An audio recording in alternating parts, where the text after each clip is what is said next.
harassed by neo-Nazis, she still feels the need to protect herself and wants to remain anonymous. Guben was a very, very right-wing town. It started after reunification and continued for a long time. The town was in a big muddle, a kind of vacuum. There used to be a lot of industry here, and a lot of jobs. But all the businesses went bankrupt within a short space of time. Everything closed down and people were unemployed. It was a very gloomy atmosphere. There was a discontent, a sense that people could no longer find their way in this new country. But at the same time, there was the sense that the foreigners were getting everything financed for them and didn't have to worry. So people made this totally warped connection. And it was somehow cool to be right-wing. There were a lot of young people who jumped on that bandwagon. They were skinheads, wore combat boots and bomber jackets. And their hobby on the weekend was to ambush us leftists, to beat us up and chase us, and they targeted immigrants too.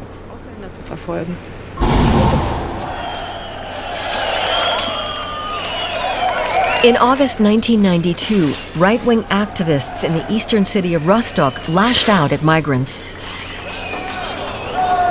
On Mecklenburger Allee, hundreds of neo-Nazis, skinheads, and other rioters attacked the central reception center for asylum seekers in the state. They shouted abuse, beat people up, and threw Molotov cocktails.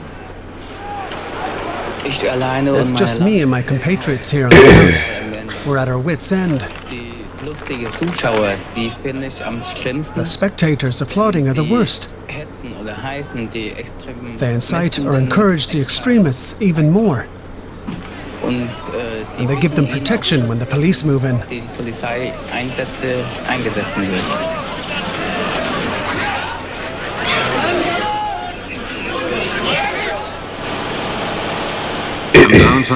On November 23rd, the murderous hatred targeted those who until now were thought to be fully integrated here. Migrants who had lived and worked in Germany for decades. 2 neo-Nazis set fire to homes in Mölln, killing 2 Turkish children and 1 woman. By the end of the year, right-wing extremists had murdered 17 people. Never before in the history of the Federal Republic of Germany has terror claimed so many lives.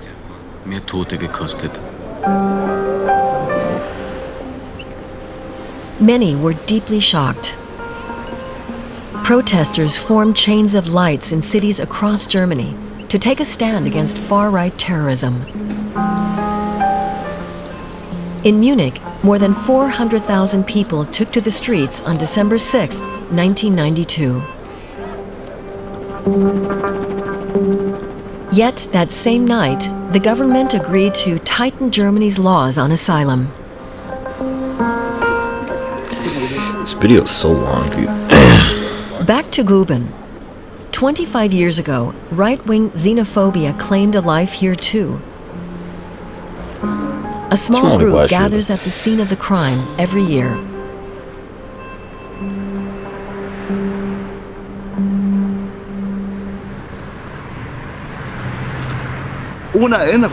Without remembrance, we cannot learn from history.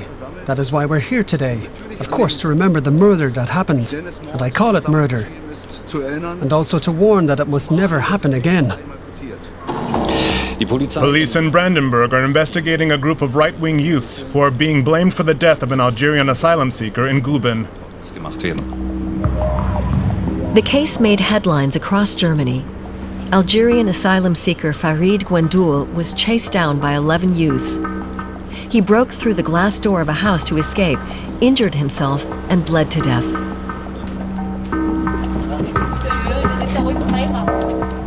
The youths were known to be right-wing extremists and were not afraid to show it in court. They came in their trademark bomber jackets and combat boots. But they got off with warnings and light sentences under juvenile law. Some only got suspended sentences.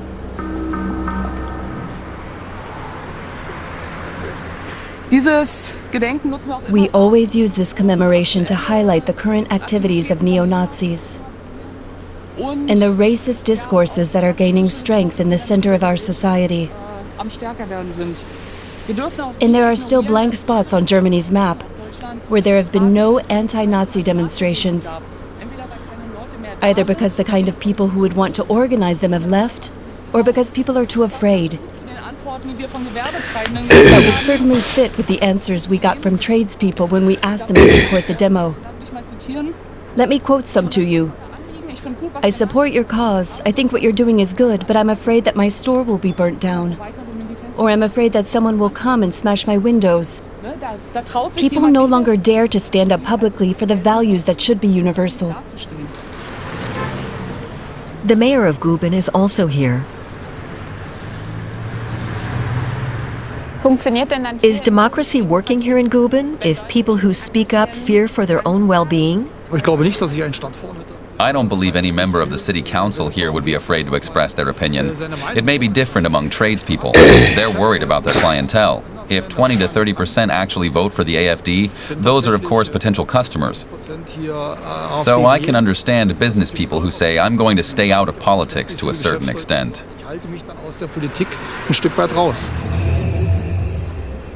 Guben has 20,000 inhabitants.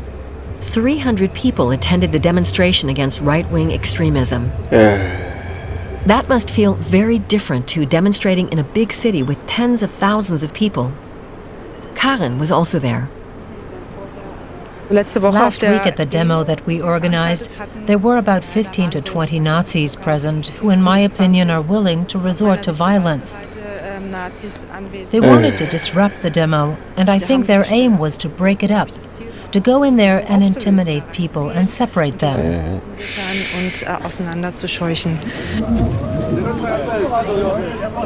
Karen saw some familiar faces.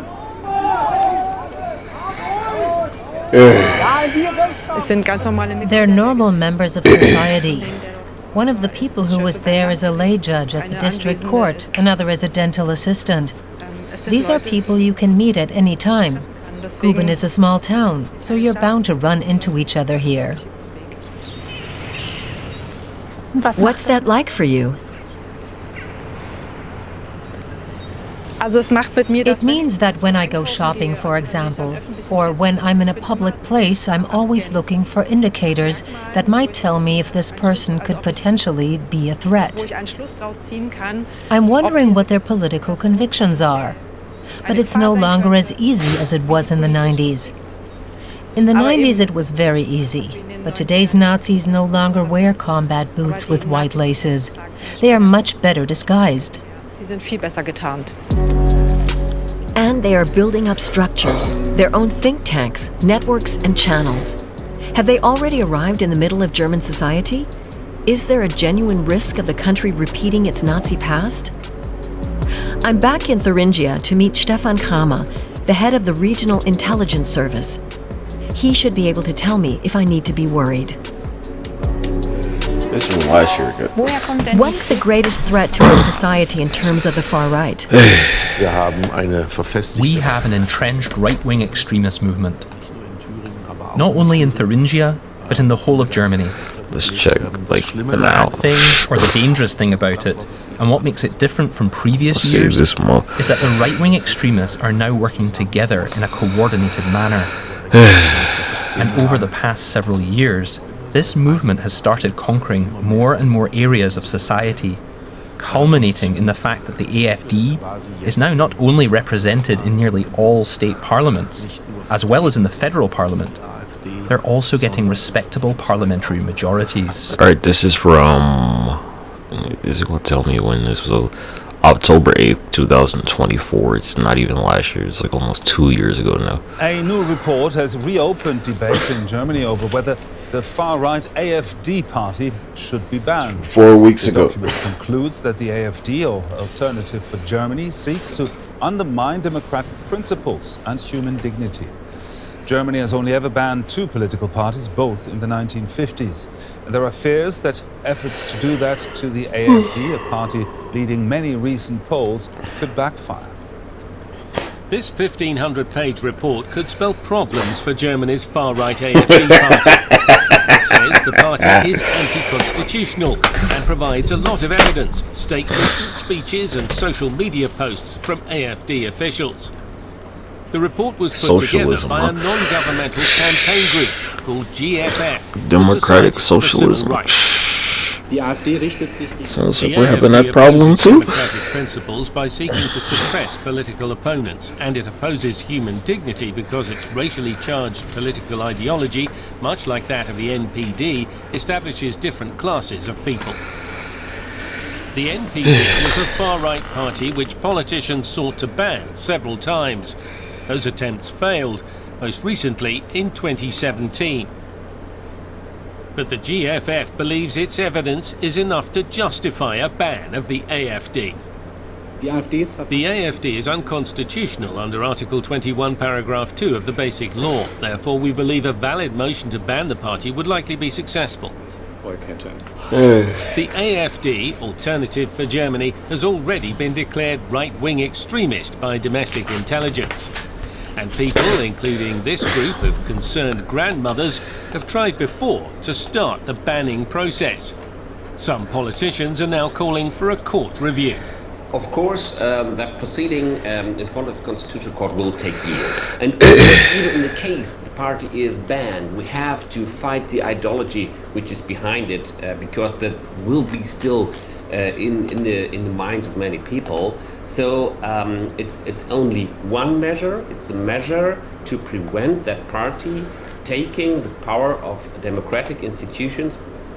A ban could only be initiated by either Parliament or the government. It would doubtless lead to long legal battles. Both reasons why it's unlikely anytime soon. So far, the government, and especially Chancellor Friedrich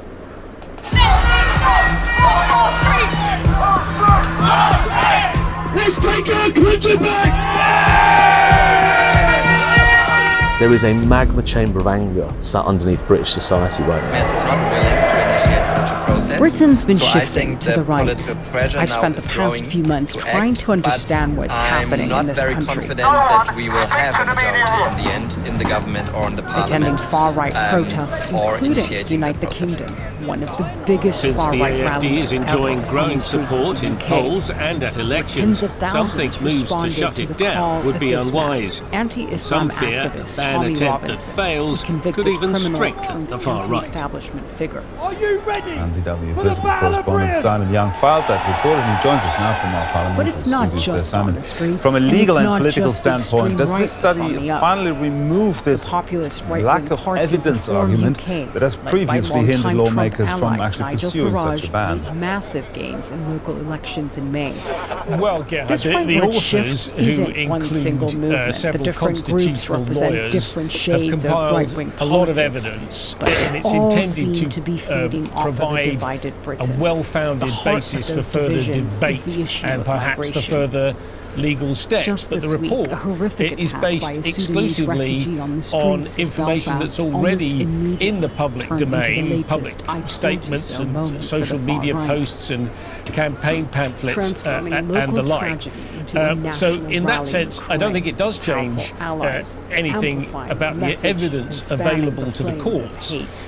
But this group, the GFF, the Society for Civil Rights, which says that it's raised money to do this work from donors, is saying that it wants to help focus the debate by putting a lot of this evidence together. And as we've said, they think it meets the standard They're going to take your art. for party in Germany, which is, of course, a very high standard. Now, do you see the mainstream political parties, specifically the CDU, CSU of Chancellor Friedrich Merz, taking their stance on a potential ban now? Well, that remains to be seen. The German Parliament in recent years last debated the possibility of banning the AfD in 2025, and there was support for it from members from different parties, but there wasn't any majority. And since the government under Friedrich Merz came into office, very little has actually happened. In the past, the Conservative parties under Chancellor Merz have they've said that the evidence put forward by the intelligence services, for instance, wasn't really sufficient, for a ban, and they said they'd rather combat the AFD politically and not allow them to sort of play the victim card and claim that they'd been treated unfairly. It's worth and they give them a saying scapegoat, and they say it's because someone has come to this country and taken it from them. They're really good at redirecting people's anger from where it should be directed. I've seen exactly what Joe's talking about. There have been hundreds of protests across the country over the past year, according to activists tracking far-right movements. It's mostly been about migration and how consecutive governments have dealt with this issue. And with the center-left Labour Party back in power for the first time in 2 decades, the far-right senses conditions are ripe for a resurgence. It's in tight-knit communities reparations, like no this troops, in the nigga. sleepy market town of Faversham outside London, where we saw it all play out late last year. Walking through town with a protest organized by a far-right activist, you see those divisions. And government party, the Social Democrats, they do have a sort of process for coming to a conclusion about whether they should apply for a ban, but that moves pretty slowly as well, and we've seen pretty little action in the last few months. Have the AFD reacted at all? Well, yes, they have. The Stefan Brandner, who's one of the deputy leaders of the AFD, he sort of dismissed this. Happy birthday, saying he Nate. can't see any basis for it, really. He said that a lot of it was based on sort of AI, and he thought it was just another attempt to attack the AFD. So far, the party doesn't seem to be all that rattled by this renewed talk of possibly banning it. Now, the critics of an AFD ban often warn that it could be perceived as a democratic emergency brake, if you will, that might radicalize the party's base and voters further. How are the risks of a failed attempt at a ban being seen in political Berlin? and feel the anger. Hey! Shame on you! Touch me! Shame on you! Shame on me! You know, you Kate Britain, British. Now they're Watch. marching. So you go fight the Germans. Yeah, well, it's complicated, isn't it? You have to weigh up whether banning a political party, in this case a party that has been democratically elected and is in the national parliament, whether that protects democracy overall or damages it.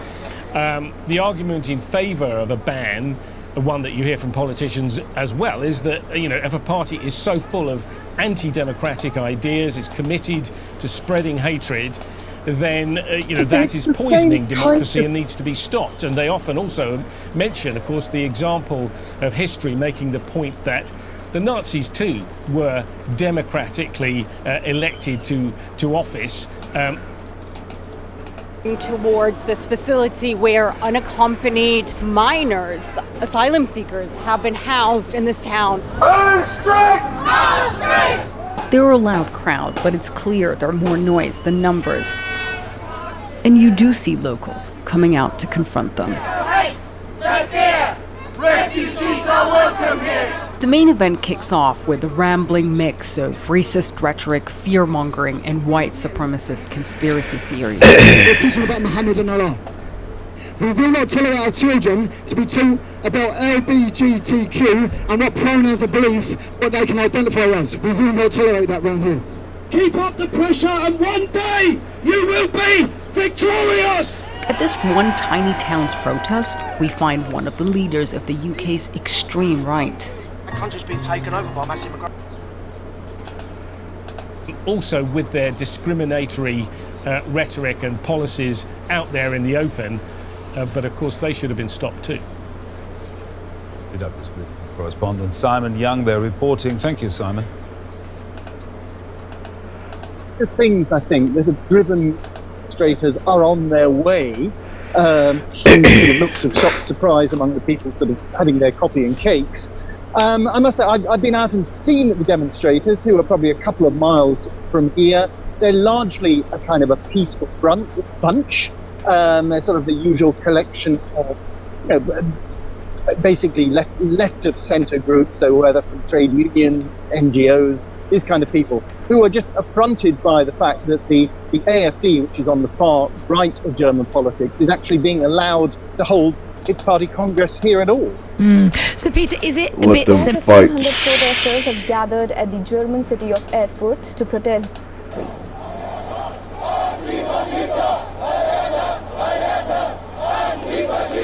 Let them fight. Prevent the fascist AfD from meeting undisturbed in the exhibition hall and yes, effectively hatching their plans there. And we want to make it clear that we simply won't So tolerate Germany's this. for Germans, Fascism is on the so rise they here want to in bomb Germany. London.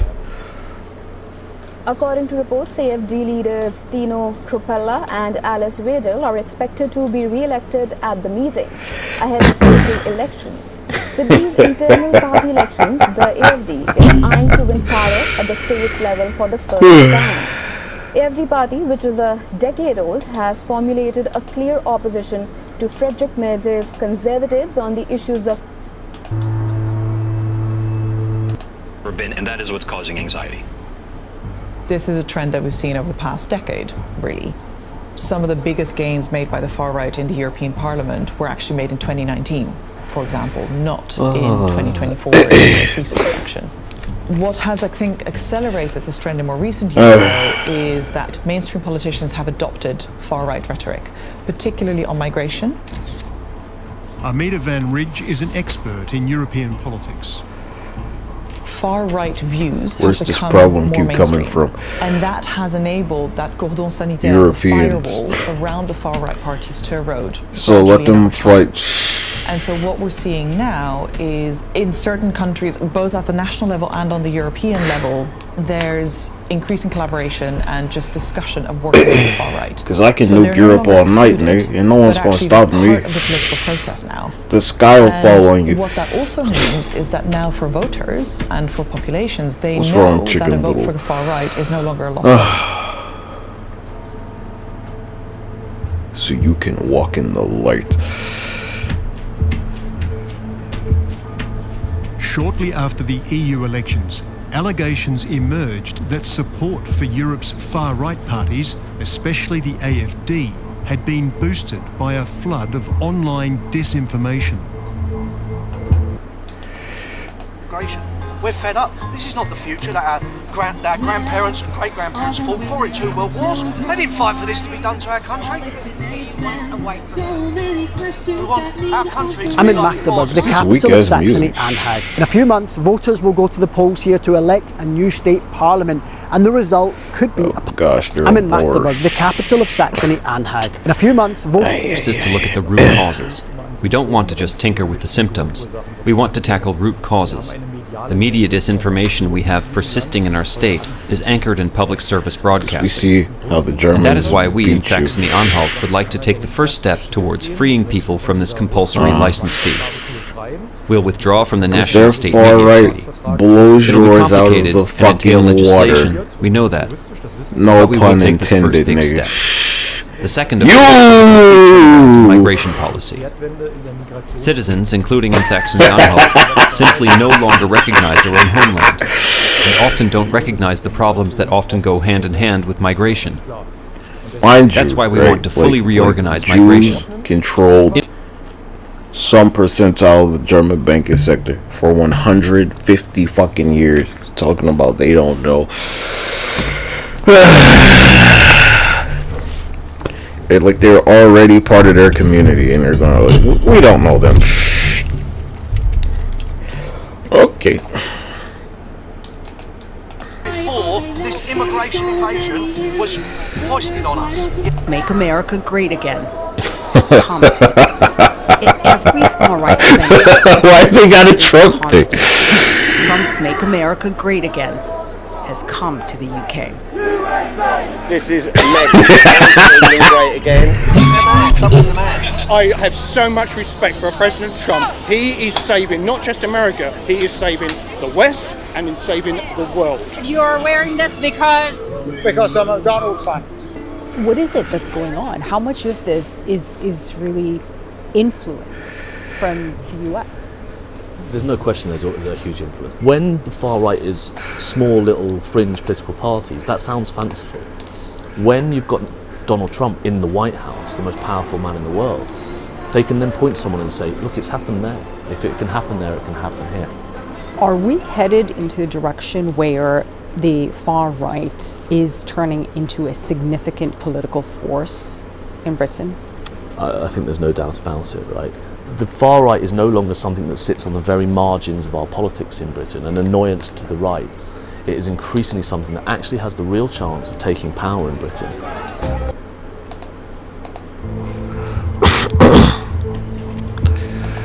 Investigative journalist Martin Lane got access to a trove of leaked documents.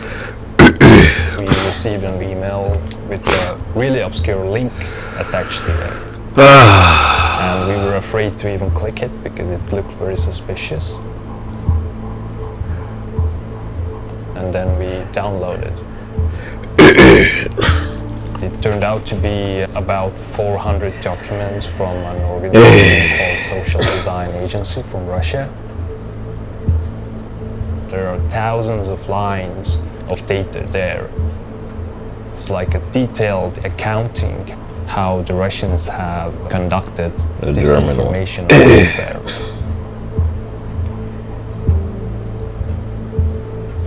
What immediately caught the eye was a document mentioning European Parliament elections.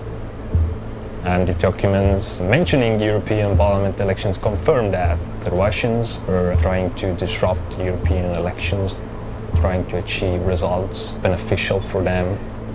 They were targeting the biggest member states, especially France and Germany, certain political parties, especially AfD. So that told me that European elections were being meddled with by the Russians. После того, как французская разведка. The Social Design Agency is a Russian PR company with close links to the Kremlin. Even before the European elections, the company had been sanctioned by the EU and the US Treasury Department and accused of running a foreign malign influence campaign, including attempting to impersonate legitimate media outlets. Произнесла слово «доппельгангер». The trove contained a video boasting about its work. И сейчас мы расскажем, что было сделано за год нашей работы. The video starts with the main guy, Ilya Gambashidze, the head of Social Design Agency, wearing his military-looking outfit. He even had like a badge saying ideological groups of Russia. They work like a usual PR firm trying to achieve results. And the results they're trying to achieve, as it seems, is the popularity of AfD party in Germany. We had the documents translated. USA shit. What the fuck? Like they say that. Yeah, they say that. They use a lot in their documents. Like there's documents called fakes, and it's just the fake stories they've done, especially with Ukraine. You can see fake picture, fake document, meme, video. So they use these words like fake, fake, fake. And they know that they're producing fakes. So they had a cartoon team on board, like open borders, migrants are coming in. Creating fear, Yeah. Meta, the owner of Facebook, has publicly said it's been trying to block disinformation from the Social Design Agency since 2022. But in the documents, the SDA boasts about its ability to elude Meta's efforts. Here are screenshots from their ad campaigns on Facebook. Very detailed overview of how they push these stories on Facebook. So this is the fake user leaving comments. And so you can see them. That's one of the most interesting documents, basically reviewing how the European elections went, and they analyze the balance in the European Parliament and how it corresponds with their aims. Interesting. So here, even more impressive is the success of the Alternative for Deutschland, receiving 17% of the vote overall. They also mentioned how during elections the media sphere was flooded with disinformation, and they quote people saying that and saying that, okay, that's what we were doing. They noticed. And here they say that on the whole, the overall success of the right wing in the European elections is now perceived worldwide as a success of Russian foreign policy and moreover a success of Russian propaganda. Wow. Russia has consistently denied it has interfered in foreign elections, and the SDA did not respond to our attempts to reach them. In September 2024, the US Justice Department accused the company of covertly spreading propaganda in Europe as well as the United States. They said that senior Kremlin officials were involved in the efforts. The FBI agent explained in that affidavit that employees of Russian presidential administration had like 20 meetings at least together with social design agency employees, planning out all those campaigns and stuff. Was this AFD? Specifically, they mentioned Sergei Kiriyenko, who is a very important man in the Kremlin. He's a right-hand man to Putin, basically.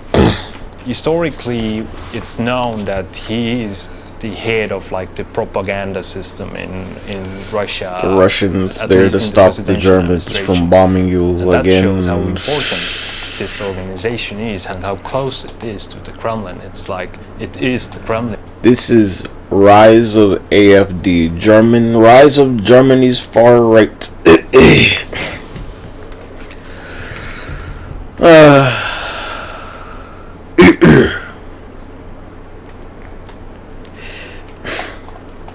Basically. So what Russia is really trying to do is pull kind of loose threads in the fabric of Europe. And it wouldn't be so effective if it wasn't based on something that people are genuinely concerned about. If we think in terms of where we are in the world, there was a migration crisis in 2015, 2016, which heavily affected Europe. We have come out of several years of dass wir endlich wieder in Sicherheit leben können. At a rally in Magdeburg 3 days after the attack, the crowd began chanting "Alles für Deutschland." A play on words echoing the illegal Nazi rallying cry "Alles für Deutschland," everything for Germany. Wir wollen, dass wir nie wieder mit einer Mutter trauern müssen, die auf so eine sinnlose und brutale Weise ihren Sohn verloren hat. Like we're going to drag these English children out of the street. Throughout the campaign, the AFD would argue that immigration had led to exploding crime rates, despite the fact that official crime statistics didn't support the claim. If you look on the statistic, it's simply not true that the majority of criminal acts have been done by migrants. That's not true. If you look on the federal criminal statistics, it doesn't give that evidence. Still, the AFD is claiming it. And again, when emotionals are cooking high and when they prove, yes, they have some cases, very brutal, where yes, immigrants have done something, committed something, nobody is interested in the true story and nobody's interested in statistics. Everybody's interested in the blood and who is responsible for it, whom can we hang. Emboldened, the AFD announced its most radical platform to date. Wir haben I know you can hear this shit. Plan für Deutschland, den wir in den ersten 100 Tagen einer Regierungsbeteiligung angehen. Die Grenzen lückenlos schließen und jeden illegal und ohne Papiere Einreisenden zurückweisen. Und eine ganz klare Ansage an alle Welt, die deutschen Grenzen sind dicht, liebe Freunde. Sie sind dicht. Until now, Weidel had avoided the controversial term remigration to refer to mass deportations of asylum seekers. So goddamn, I'm busy today, Nick. Ich muss Ihnen ganz ehrlich sagen, wenn es dann Remigration heißen soll, dann heißt es eben Remigration. At the party's convention, she embraced it. So suddenly a word that she's not used. I mean, the main party account used it, everybody used it kind of, but she hadn't said it herself in that way. She suddenly used it right at the start of her campaign. It was quite a clear sign, you know, I'm going with the part of the party that is the furthest to the right. So she's kind of sent all these signals. She was very nice to Björn Höcke during that campaign. She mentioned him over and over again. She said if they ruled in the federal government, he could be like a minister. She was really keen, apparently, to show how far to the right she wanted to lead the party. Soon the AfD began an ad campaign, distributing tens of thousands of flyers in southwestern Germany designed to resemble plane tickets for deportation.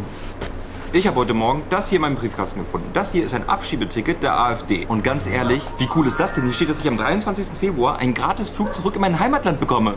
In the place for the passenger's name, the tickets said illegal immigrant. Oh Jemini, ich verstehe nur eine Sache nicht. Warum steht bei Pajassir illegaler Einwanderer? The flyers caused an outcry and accusations that they promoted racial hatred. Denn wie wir alle wissen, wiederholt sich Geschichte leider. Denn die AfD ist nicht ganz alleine auf diese Idee gekommen. Bereits 1933 hat die NSDAP Freifahrkarten an Juden verteilt, um zurück nach Palästina zu gehen. Das Ganze war damals natürlich auch nur als Witz gedacht, aber wir wissen ganz genau, was die nächsten 10 Jahre passiert ist. The AfD official behind the campaign was Mark Bernhard. Can I ask you about this remigration poster that you created here? There's one there. Yeah. So just tell me, what is that and what was the purpose and message of that? The purpose is, first of all, it's like for voters, because it's like part of the voting campaign, so it's for voters. And it's supposed to bring one important problem back on the agenda. And it's very, very strange. I mean, everybody talked about the ticket, but nobody talked about the problem. Well, the history of that is... But nobody talked about the real issue.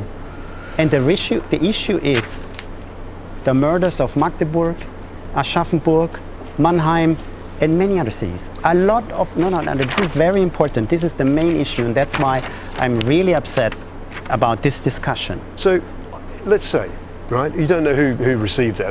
Let's say a migrant family who may be paying their taxes and working been here for many, many years receives that in the mail. It's a one-way remigration ticket for illegal migrants. That's a very scary thing to get. Yeah, it clearly says illegal migrant. So everybody who's here legally has nothing to fear. It's been reported that this particular type of ticket was very reminiscent of what the Nazis did with the Jews, and this hasn't come from nowhere in the German context. How do you respond to that? Ja, also diese Aktionen sind mir nicht bekannt, ganz ehrlich gesagt. Ich kenne die nicht, war mir nicht bekannt. Bernhard told me the party wants to remigrate over 1 million people. Some immigrants that German courts have already ordered to be deported, but mostly Syrian refugees. We're talking about 1 to 1.2 million Syrians which are in Germany. And of course the civil war is over, so they have to go back. But those people have now formed established lives. They've got children in school, they've got jobs. Most of them don't have jobs. Most of them are not well integrated. That's exactly the issue. German labour statistics show that over time, most Syrians able to work do get jobs. But Bernhard and others continue to use the issue as a key talking point. People who are not integrated are normally those who are not working, they're also not integrated in the working market and so on. So, and then if you switch off social benefits, they will go themselves because it's too expensive for them to finance their life here. Let's bring you some news on another story we're watching. This is out of Germany. Around a month before Germans went to the polls, there was another high-profile attack, this time by an Afghan immigrant who had been slated for deportation. 2 people, including a 2-year-old boy, were killed in a public park in the central city of Aschaffenburg. Griff ein 28-jähriger afghanischer Tatverdächtiger unvermittelt und gezielt ein Kind in einer Kindergartengruppe, die dort unterwegs war. Things are very fraught here, and I wouldn't be at all surprised if this somehow is leapt upon by those who can see a profit in using this for their campaign in the elections. Welcome, Boca. Under growing pressure, the leader of the mainstream I don't Conservative Party and frontrunner for Chancellor, Friedrich Merz, said the asylum system needed fixing and called for tighter border controls. Wir haben in Deutschland ein massives Problem der Ausländerkriminalität, vor allem unter den Asylbewerbern. To get a motion through Parliament, he did something unprecedented, breaking the post-war convention of no political deals with the far right. Merz agreed to work with the AfD. The firewall had been breached. Ja, es kann sein, dass die AfD hier im Deutschen Bundestag am Freitag erstmalig die Mehrheit für ein notwendiges Gesetz ermöglicht. This was a really, really important point in German history because it changed what the Conservatives have said all along, that they would never work with the AfD and their votes. And to do it so shortly before an election, probably about sent to out happen, dude. all kinds of signals that people were very confused and very scared about. Did that mean that after the election, suddenly Merz would work with them? Would he go into a coalition with them? What was going to happen? And also, it showed AfD voters, there might be an option to power. So we might be right by voting for them. Wir werden mit der Partei, die sich da Alternative für Deutschland nennt, nicht zusammenarbeiten. Vorher nicht, nachher nicht, niemals. Diese Partei steht gegen alles, was unsere Partei... Merz went on to promise voters that he would never go into a full coalition with the AfD. Ich frage einmal, wo ist denn der Aufstand der Anständigen? Germany's political landscape had been transformed. What impact has that had on you and on the party's popularity going to the election? It showed the absurdity of this firewall. I mean, the CDU is apologizing itself for using a majority in parliament. That's absurd. On every theory on democracy. Yes, but they broke what has been the firewall against working with the far-right party since World War II. That's the whole history of German politics, right? So this is a very important moment. Obviously, it is one next step to normalize our party. Hello? Can you hear me okay? Yes, we can hear you. Unfortunately, I can't hear you very well. So hopefully, wow. Hello, everyone. It was then that Elon Musk weighed in. I was in the hall when Elon Musk came onto the screen live, and Alice Weiser was really nervous and happy about him showing up. And then he started his speech. It was also a bit rambling, but then he came to the point, which was like, we shouldn't be too afraid of our history as Germans. So, I think there's frankly, too much of a focus on past guilt, and we need to move beyond that.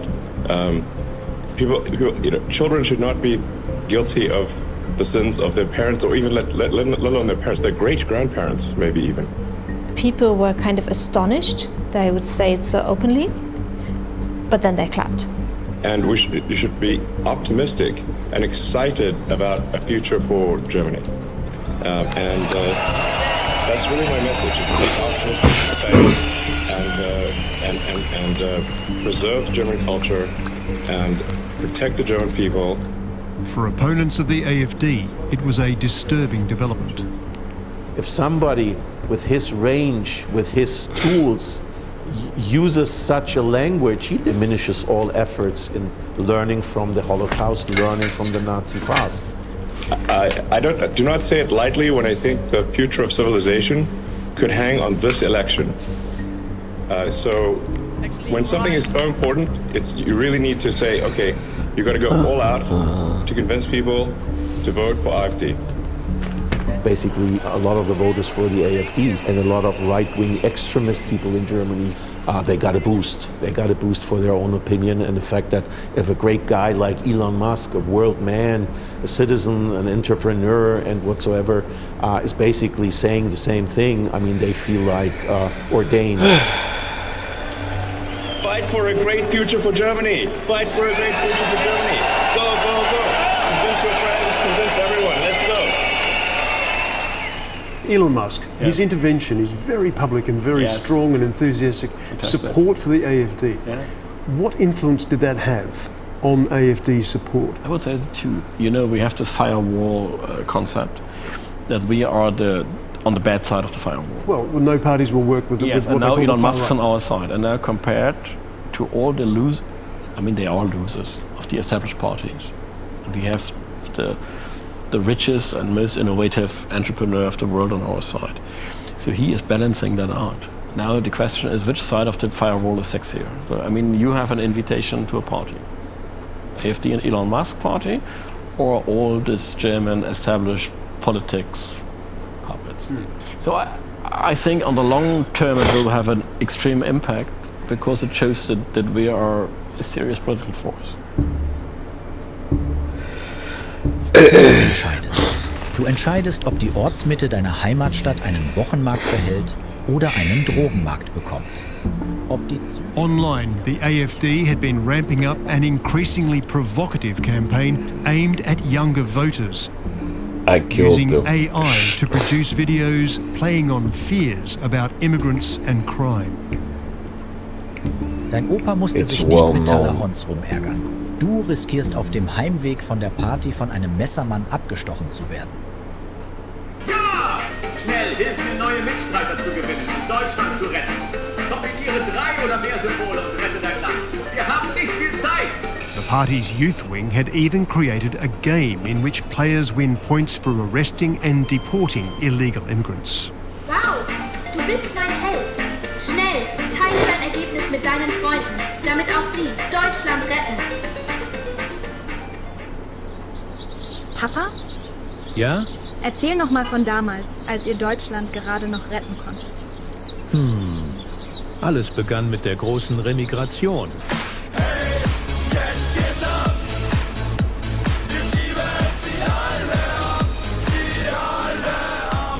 One AI-generated video, also produced by the AFD's youth wing, plagiarized a popular song and rewrote the lyrics to call for mass deportations.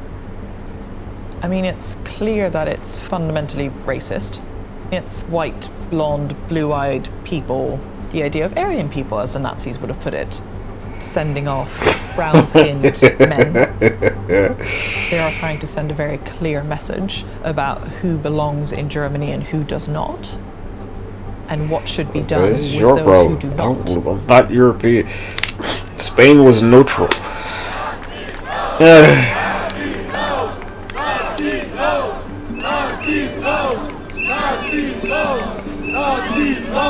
In early February, the AFD's youth wing, the Young Alternative, JA, was holding its conference in Thuringia. Neutral.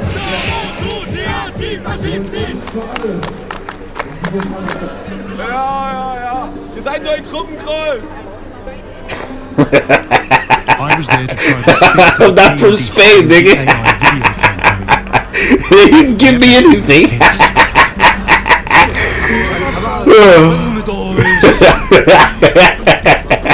When I like dried up their countryside. I told you, fuck you, Grandpa. Obtained footage of what was going on inside.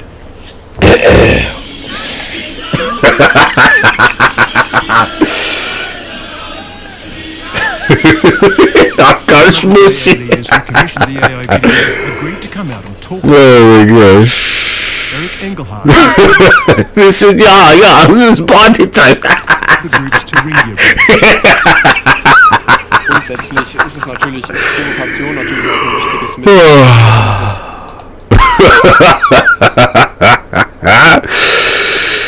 And for those of you who are new, I love y'all. Welcome, and I just got to work, hence why I'm still in my. Alho infiltrated far-right groups undercover here in the UK and in the US. He's one of the UK's top experts on these movements. You know, if you look at the way that people's lives have been, you know, lack of jobs, housing. Don't forget these Zeppelins, G.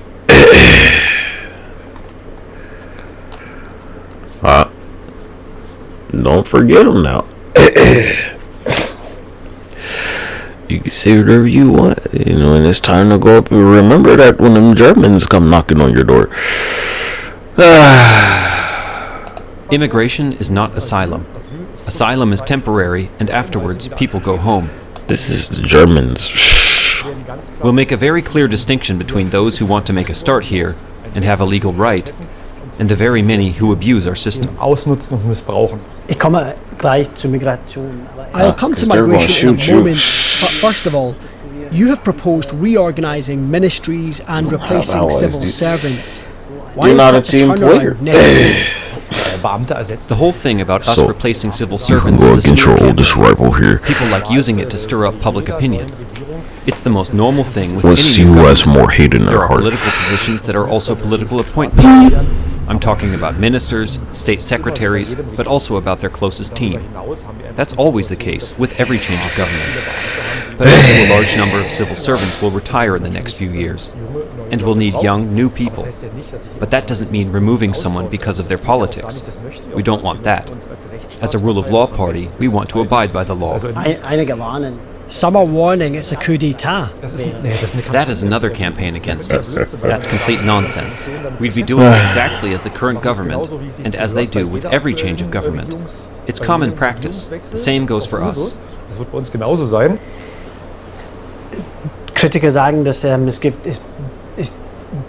Critics say there is a danger of politicising the state and undermining institutions, such as the police or security services. You say that wouldn't happen with the AFD. We want to restore institutions to a path of success, where they are depoliticized, neutral, and serving the country. There's a big difference. Das ist eigentlich ein großer Unterschied. In der Zukunft können Sie ausschließen, dass Personen I'm just watching from the stands. They can't do anything. Members of right-wing extremist organisations such as the Identitarian There's Movement nothing to stir or the here. Institute Your for shit's State Politics bubbling over. would be appointed to positions in an AFD I wonder who state hates who government more. It's or become probably the civil Germans. servants. Yeah, we There are know very they clear don't rules like and we you. abide by them. The rule of law applies to every single person. They're scrutinized and subject to clear limitations. It's free democratic basic order. But for me, it's about the individual. If they meet the criteria for a certain position, I won't carry out ideological vetting. I'll respect the person, their qualifications, and the applicable legal framework. That's what our actions are based on, as they will be when we're in government. The rule of law is very important to us. Übernahme, Rechtsstaatlichkeit ist für uns sehr wichtig. Sie haben das Thema Migration erwähnt. You mentioned the topic of migration. One of your central promises is to establish a sort of deportation task force. What is it? How should we imagine Kann man that? das vorstellen? Naja, also wir erkennen aktuell, dass At the moment, we see deportations often failing because the current government is unwilling to carry them out. It's no surprise if I announce a deportation several weeks in advance that the person then disappears. Under our government, people who've been told to leave would be detained pending deportation. They must be detained until they can be deported. They are obliged to leave the country. We have to go back to sticking to our own laws, and that's our goal with this. Our main focus, though, is on eliminating incentives. I see the problem being that we allow people to break our laws in the first place. I see it as our responsibility as politicians to implement the legal framework differently than it is right now. And as I said, to reduce these incentives, like they've done in Denmark. That's worked well, and it's how I see it in Saxony-Anhalt too. wie in Dänemark, das hat gut geklappt und so stelle ich mir das auch in Sachsen-Anhalt vor. Mit den Abschiebungstaskforce. With this deportation force, should we imagine that to be similar to ICE in the USA? Nein, das stellen We wir see it more individually. We foresee part of this authority preparing deportations in a completely different way, for example, by not announcing them, by planning them sensibly, in cooperation with the countries of origin, and carrying them out as they ought to be, swiftly, immediately, and with a certain degree of reliability. That's what's lacking now. Und das fehlt hier aktuell. Jede Partei hat tief. Your party has proposed far-reaching changes to education policy. What would change for pupils under an AFD government? Die Regierung dann ändern. Na, sie würden einfach endlich mal wieder They'd be properly prepared for life. We're currently seeing how in schools, more and more ideology prevails, and there's less and less real education. That's an imbalance that many businesses don't like. We want to take ideology out of the curricula. So we want pupils to feel really well prepared for life and for lessons to take place again. Many classes are being cancelled at the moment, and that's a big problem. So we have various proposals to underpin education. We want special classes for refugee children. We'd like to keep the special school system so that children with certain support needs also receive the help they need. Kinder mit einem gewissen Förderbedarf auch die entsprechende Hilfe bekommen, die sie brauchen. Then teachers can get on with the job they're trained for and are respected for, and so people actually want to teach again. Und damit auch wieder die Lust am Unterricht überhaupt zurückgeben. Kritiker sind besorgt über die Haltung oder ihre Partei. Critics are concerned about your party's stance on teaching about the Holocaust. Can you clarify your position?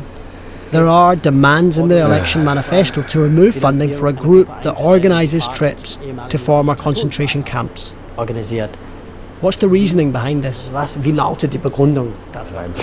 Our critics, if you want to call them that, are usually our political rivals, competitors who are simply afraid of losing influence. Not just those people. Institutions that are dependent on state funds. Zivilgeschäftliche und auch but also people who work in the remembrance culture system see it as well. As a rule, we're criticized by people who are also what's wrong, financially Shaggy? dependent on You the think culture I'll system. speak English? Basically, our program is viewed in isolation. We've made this clear over the years. Exactly. Of course, if this is part of the history, we speak out accordingly so that we can learn from it. They must have mashed your brains up too fucking finely, Shaggy. They must have dropped you on your cranium, you little bugger. If they're to be made compulsory, other trips should take place alongside. Or alternatively, we offer it as part of a larger package, looking at positive aspects. Boy, Shaggy. What's wrong? What row, Shaggy?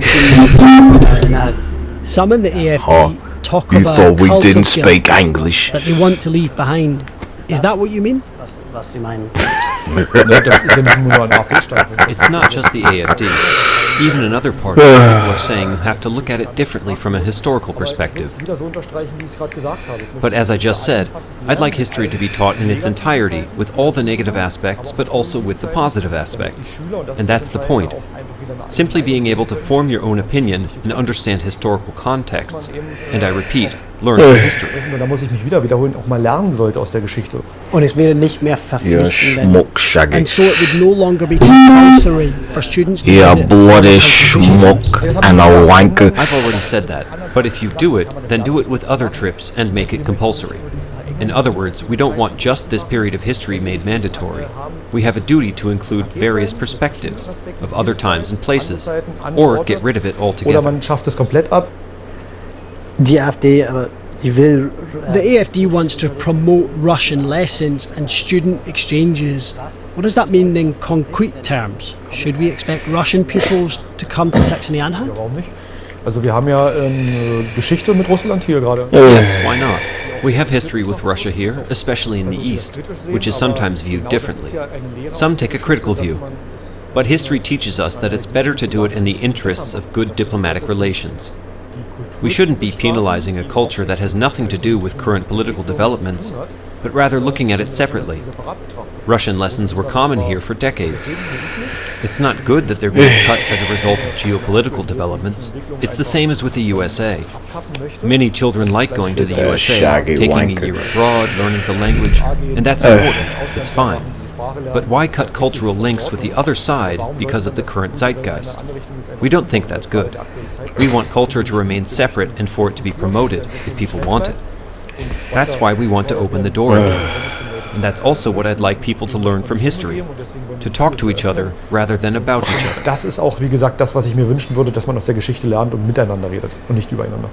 Was ändert sich für Flüchtlinge? What will change for refugees from Ukraine who live in Saxony-Anhalt? Naja, das ist schwer, weil die... Well, that's difficult because they are under different jurisdiction. They got welfare support straight away because the government decided so. We'll look more closely at who is even here. A lot of people are traveling to their home countries, going on holiday, and we think that's very questionable. We'll be checking exactly who's receiving benefits and where. At state level, we can change that and do more thorough checks. We'll take tougher measures to prevent fraud. And that's what I mean by finally separating those who might really need help and those who want to exploit this system. The state government can do a lot about this. Und da kann man als Landesregierung sehr viel machen. Das Landesamt für Verfassungsschutz. The State Office for the Protection of the Constitution has classified your party as right-wing extremist. What have you done in recent years to respond to this assessment? Well, we've been very transparent about where this assessment comes from. It's politically influenced. The Office for the Protection of the Constitution is a political authority. It's subordinate to the Interior Ministry. And that's in CDU hands. And we want to reverse that. And we've made several appeals for the Office of the Constitution to carry out duties in a depoliticized manner. Because this is not neutral treatment. It's political intervention in political competition. We don't want that. And by the way, it doesn't happen in any other country. Gerichte in Deutschland haben diese Einstufung. The courts in Germany have confirmed it, and they're independent, are they not? There are different categorizations of courts, if I'm correctly informed. Hier im Land, Sie haben here in this state, the classification has not been overturned. Zurückgenommen. Naja, erstmal ist die from a court. Natürlich, aber erstmal besteht ja. Well, court proceedings are ongoing, but it's still possible that this categorization was politically motivated. There's a difference between being right and getting justice. But if you look at what you can be monitored for in this country, it's unbelievable. It might well be legally established in court. The reality says something different. And that's what people see too. Und das ist ja auch das, was die Menschen sehen. Dann schließlich, welche Botschaft würde ein machen? Finally, what message would an AfD win send to the rest of Germany and beyond? Es würde das Signal senden, dass es jetzt endlich It would send the signal that this is finally a political turnaround, that we're once again making politics for our own state. And that's what people in many other federal states are also longing for. That's why people from all over Germany support us. Of course, that would have a domino effect, with other federal states saying that they want to live like people are in Saxony-Anhalt, safely and self-determined in a state where things are on the up. And then you'll see things take their course in the other states, so that by 2029 at latest, we'll make it to federal government with our first chancellor, Alice Weidel.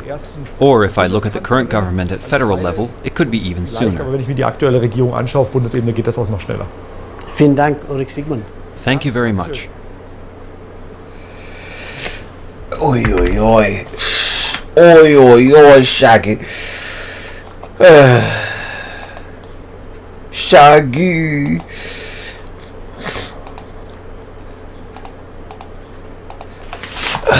Gosh.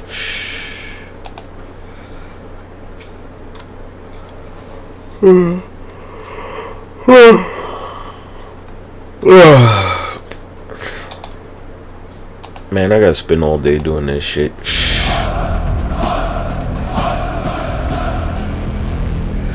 I'm a national socialist.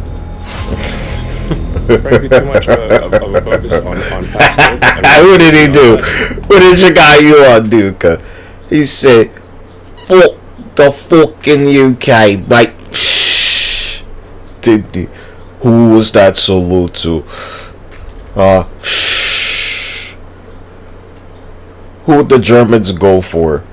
They didn't come to the United States trying to attack. They went straight for you. Every time you see somebody throw their hand up like that, it's like fuck your monarchy specifically. Would you say that you're proud to be a Nazi? Every time there's a swastika, it said fuck that Union Jack.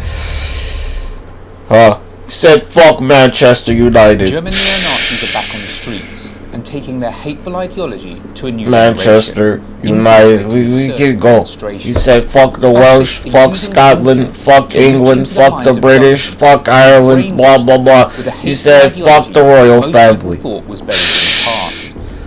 This shocking return throws his hand up to salute Adolf. Gains a foothold in mainstream politics, and separately, in some ideological groups, the atrocities of the Holocaust are being pushed into the background. We've come down to East Germany if I put it up, I'll get flagged for hate speech. And find out how that links into the rise of the far right and what is next for Europe's biggest economy.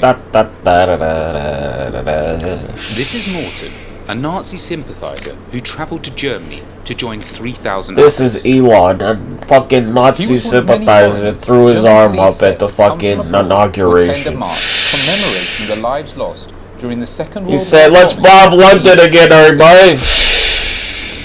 Organisers presented the event as a sombre reflection on the brutal events of the conflict, lighting candles, wearing black, and reading out the names of German cities bombed during World War II. However, some of those involved in the 3,000 were Nazi sympathisers who questioned some of the worst atrocities in modern history and spread their hateful ideology to anyone who'd listen.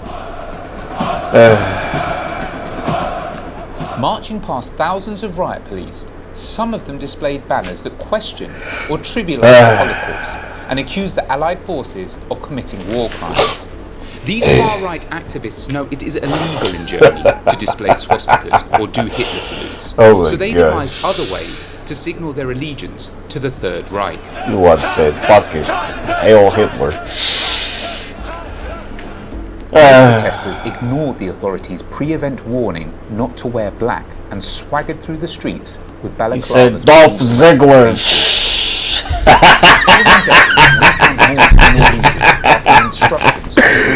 He went through his arm and he said, Dolph Ziggler. Mid-morning walk in a town.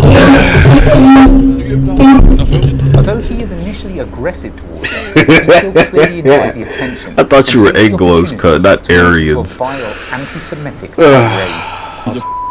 Go ask your grandfather how he feels about it. They smack you across the fucking face. The real enemy. They have exactly and build up the EU without borders. With it's 1939, and the Germans are bombing London right now. I bet they put you to death. It is a horrendous rant, one he feels empowered to spout from a square overlooked by a former Nazi euthanasia facility. Despite being a Norwegian who claims to be for a European monoculture, Martin appears to have an obsession with Nazi Germany and keenly tells the young men by his side how they have been wronged since the Second World War. Germany have never have a peace agreement with the Allied. We are still occupied. That old Churchill, your children are fucking retarded. Exactly what they want. They're remedial, Mike. In Germany, in this part of Germany, do a lot of people believe that? They know that.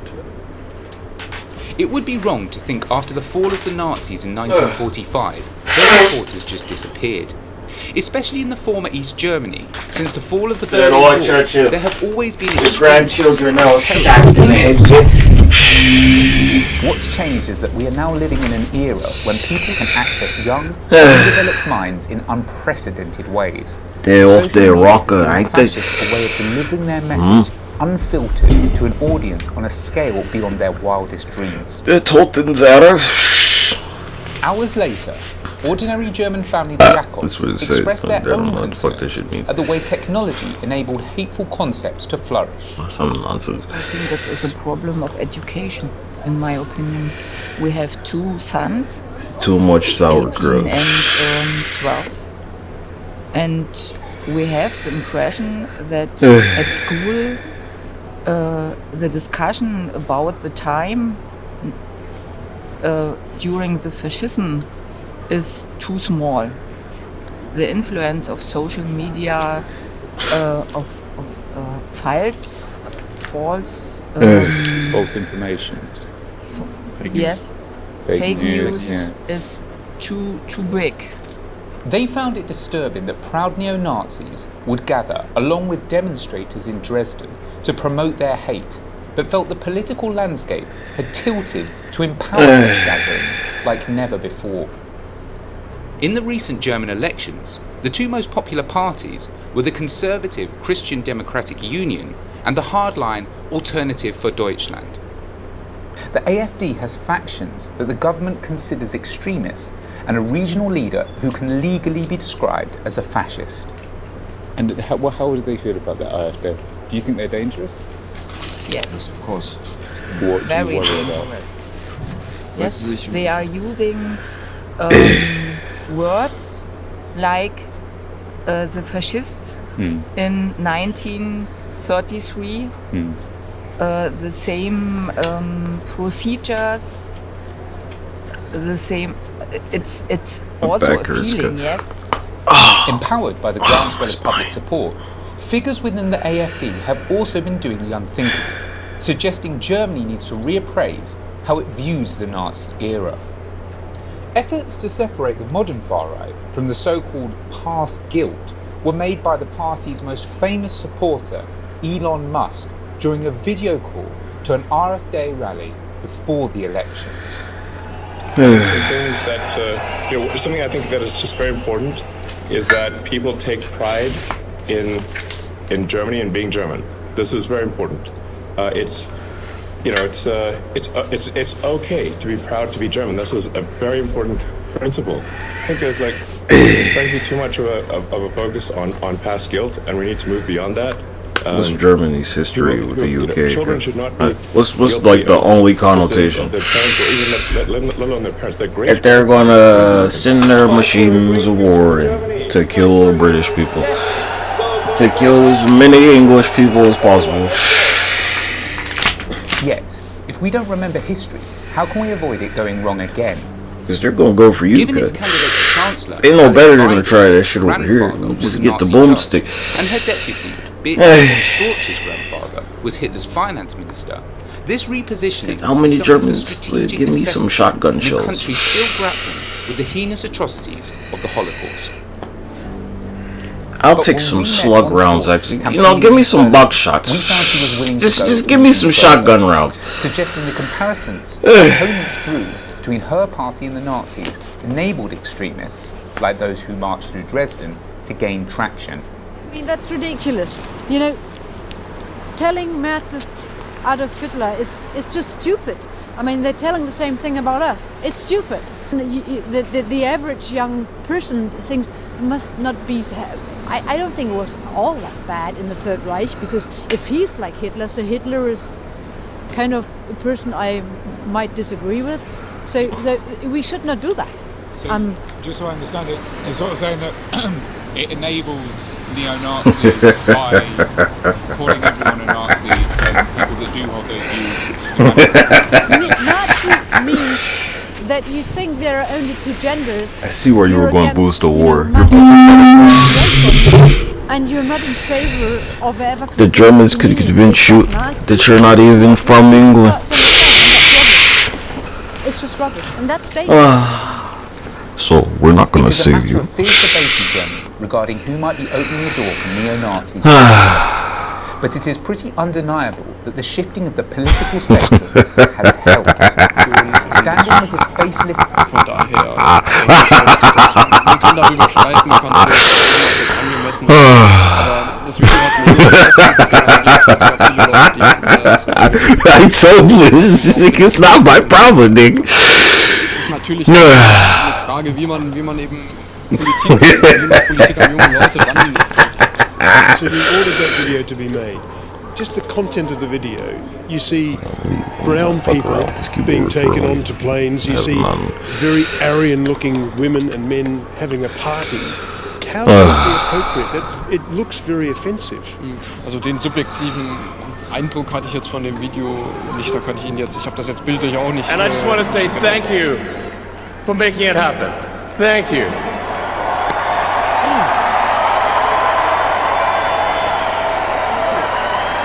My heart goes out to you. Yeah.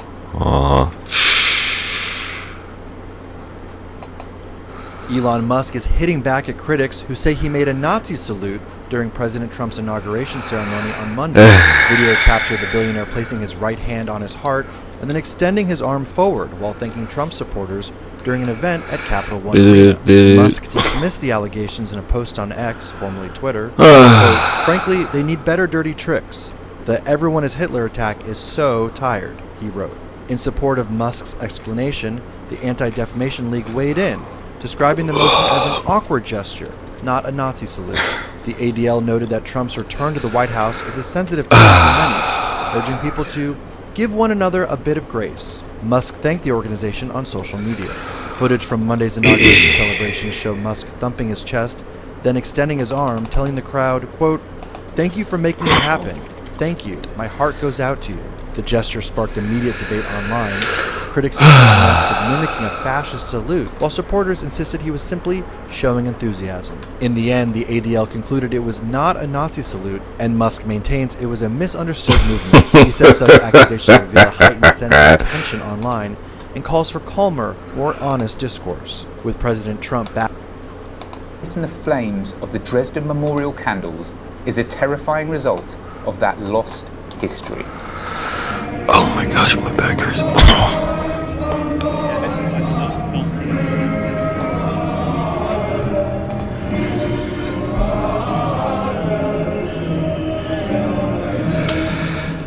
Louis Wagner wouldn't look out of place in a 1933 rally.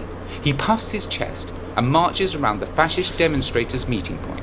He shouts Heil with guttural pride before belting out a taboo, abolished version of the German national anthem at a volume that can be heard 10 yards away. How do you identify yourself politically? I'm a National Socialist. Okay, so just so I understand this clearly, if someone referred to you as a Nazi, would you accept that description? Yes. I don't have a problem with this, yes. Okay. Do the rest of your family, do they feel the same way as you do? No. And the most young Germans that are political, that share my views, aren't have parents with our views, because the generation of our parents is mostly left-wing, but our generation is getting more and more right-wing.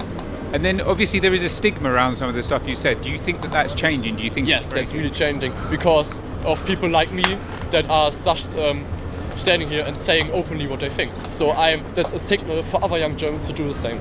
Would you say that you're proud to be a Nazi? Yes. Yeah. This is Germany's worst nightmare. A young neo-Nazi, disconnected from the horrors of the past and with an enthusiasm to recruit more people into his hateful ideology. How it deals with people like this will define the country's future.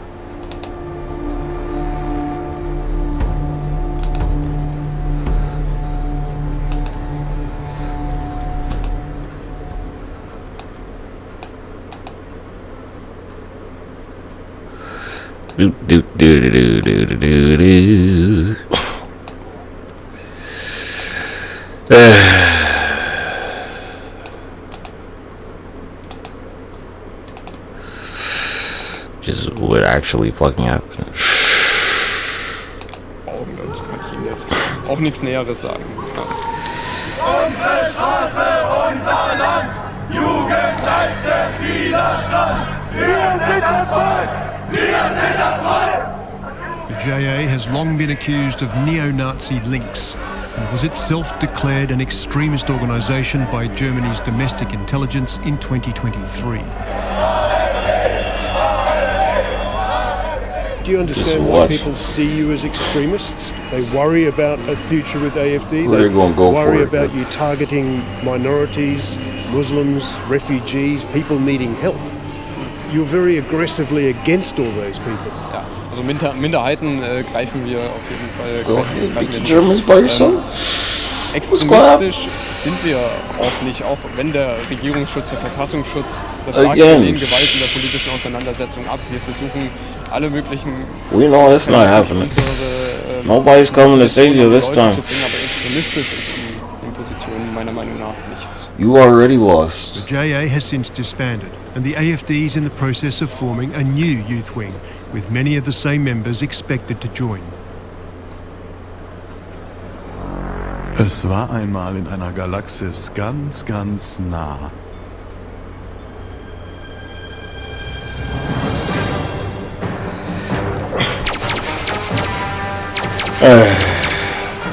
There's no room for firewalls. You either uphold the principle or you don't. Thank you all. Good luck to all of you. God bless you. German political leaders pushed back. Die Amerikaner stellen demokratische Institutionen in Frage. Und sie mischen sich ganz offen ein in eine Wahl.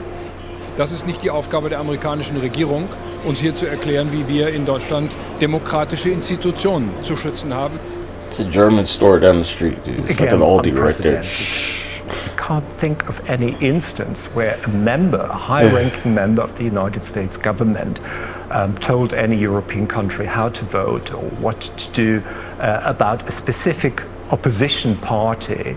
We have a strange constellation where Russia supports far-right actors all over Europe for their own interests, of course. They support right-wing authoritarian movements and parties, and the United States government does much the same out in the open. They're coming out in support of the AFD. So you see an ideological alignment between the United States government and Russia, something I've never expected to see in my lifetime. It's election day here in Germany. Voting is underway, with the people now having their say on who should come to grips with Germany's economic recession, divide over migration and foreign policy challenges. In an election that's expected to shape the political direction of the country and Europe as well.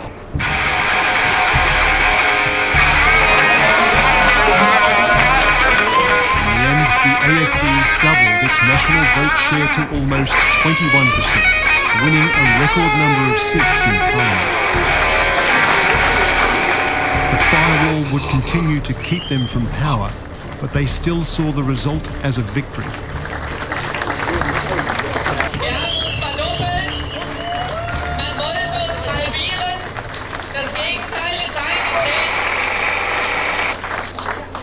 Und ich muss eins sagen, unsere Hand wird immer ausgestreckt sein für eine Regierungsbeteiligung. Bjorn Hooker was at the AfD's election night party.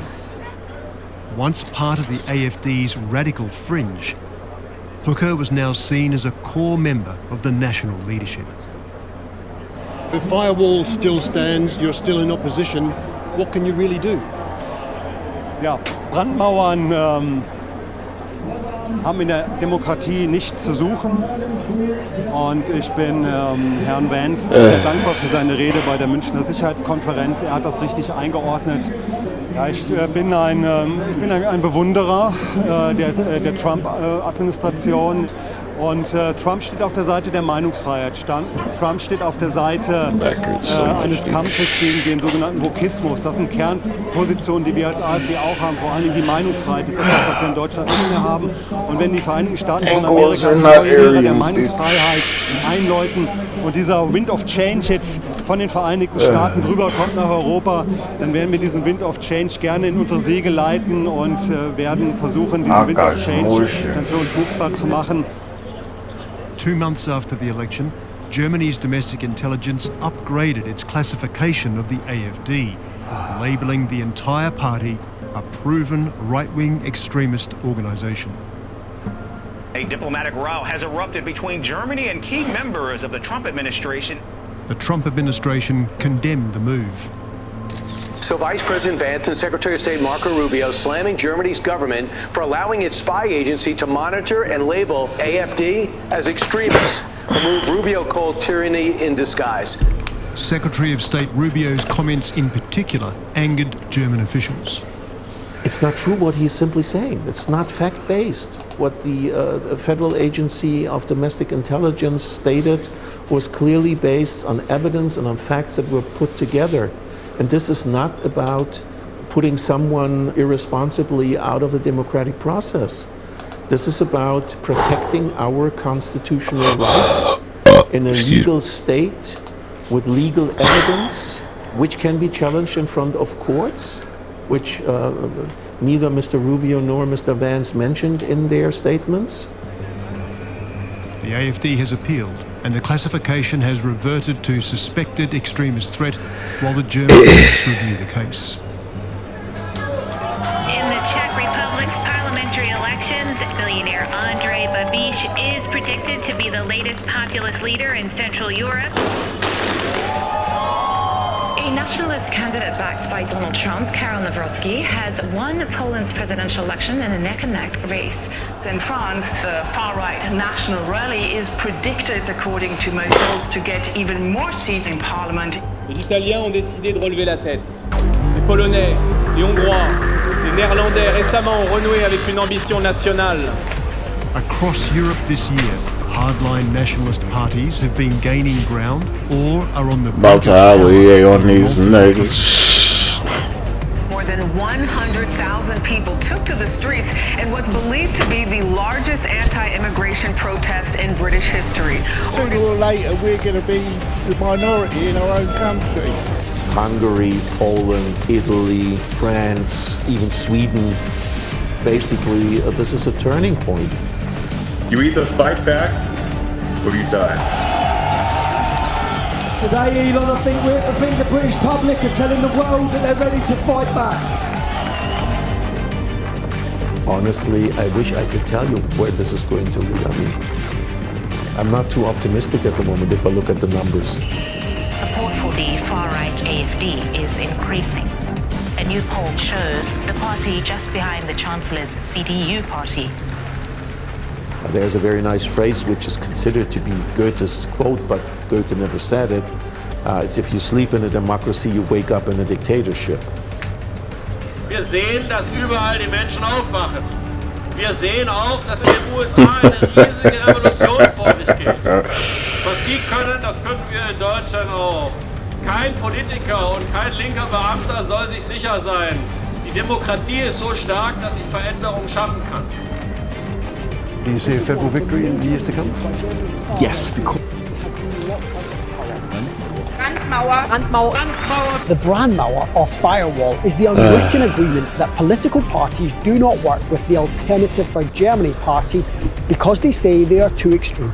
But as the AFD has grown in popularity, pressure has been building to scrap the firewall.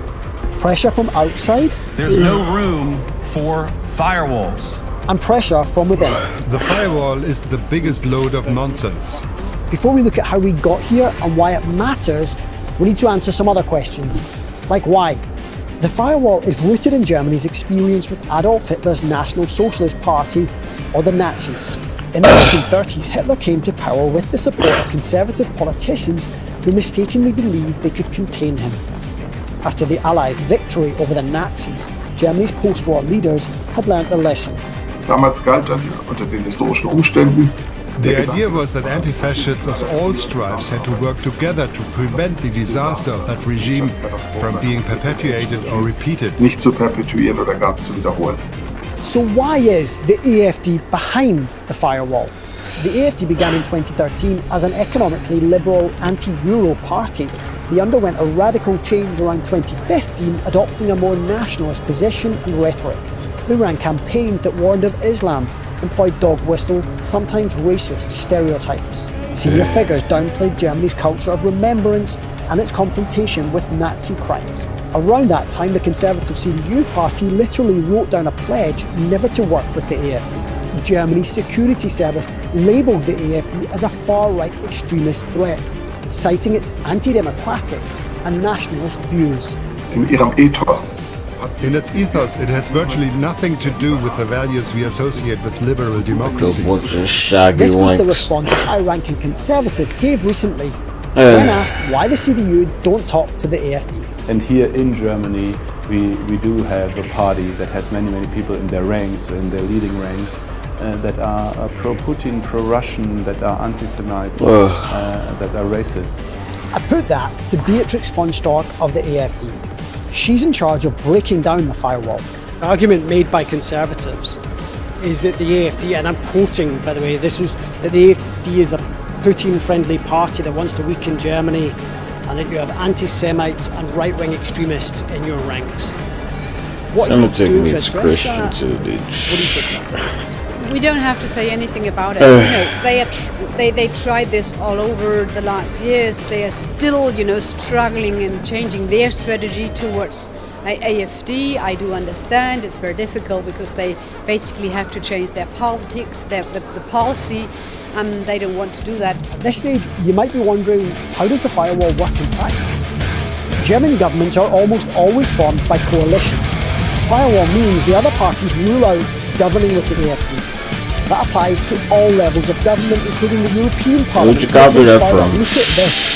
The AFD is the second biggest party in the German Parliament, 150 members, around 20% of the seats. In theory, that means they should get to nominate one of the vice presidents of the Parliament. The AFD should get to chair a fifth of the committees. But in practice, the other parties refuse to vote for the AFD nominees, and this infuriates them. We could nominate Jesus Christ and Mahatma Gandhi and they wouldn't be voted through.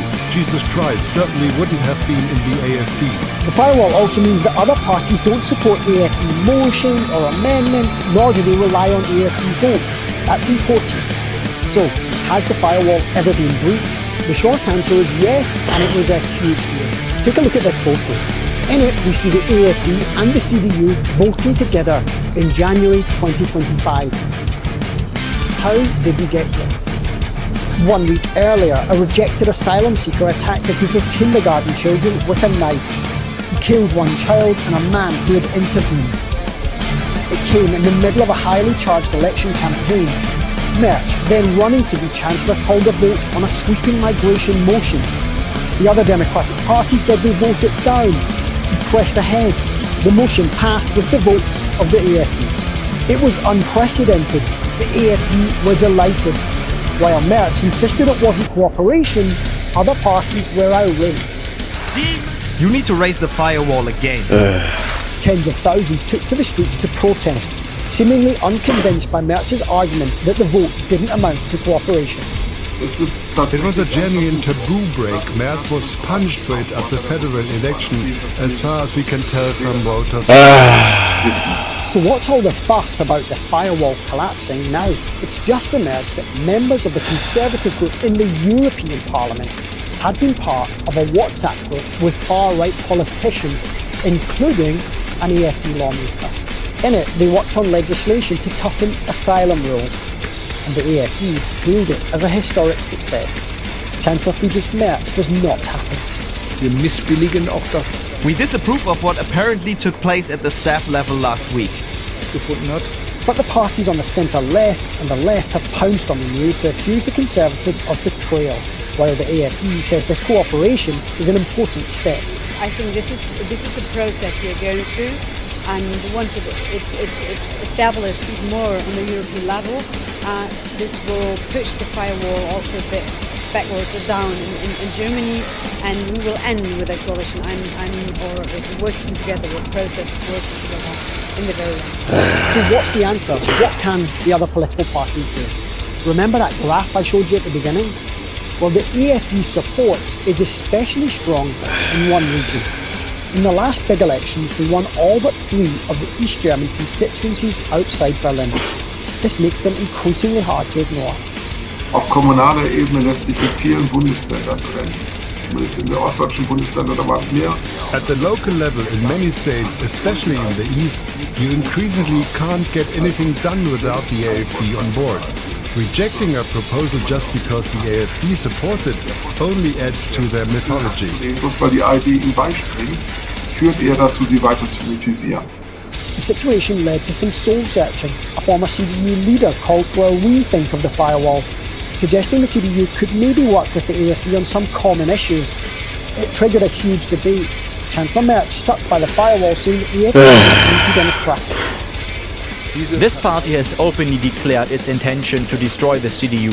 It wants a different country. That's why the outstretched hand that the AfD keeps holding out is in reality a hand that seeks to destroy us. Despite those warnings, some lawmakers at the local level are already embarking on a different approach. Luka Pawoda is the mayor of Graz, a town on the Polish border. Frustrated by traditional party politics, he started his own movement, freed from the firewall. 1 in 2 people here voted for the AFD. We try to keep party politics out of local government because it allows us to work more efficiently and avoid lengthy party debates. People don't want local government to turn into the Bundestag.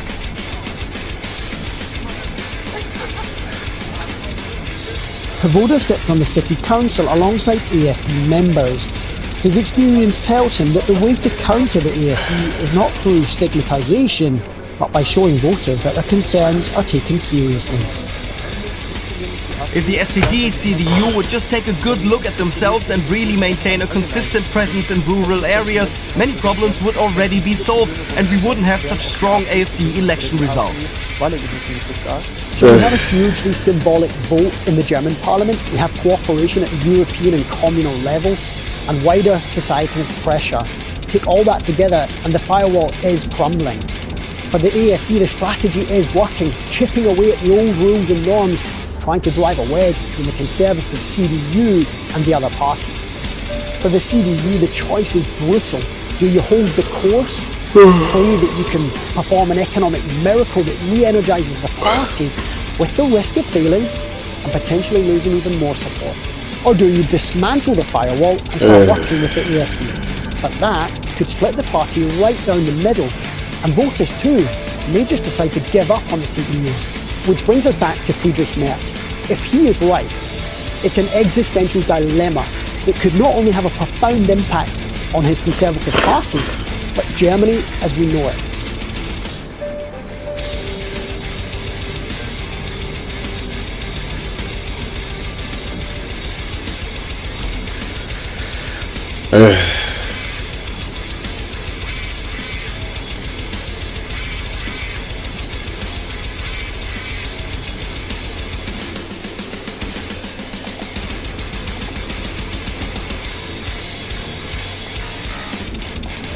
Deutschland das Land und die Heimat der Deutschen bleibt. Wo ein deutsches Kind nie wieder Scham empfinden sollte, deutsch zu sein. Denn nur millionenfache Remigration schützt unsere Frauen und Kinder. That was a flavour of the first meeting of the AFD's new youth wing. But who are they? What role do they play in the party? And just how radical are their plans? First we need to go back.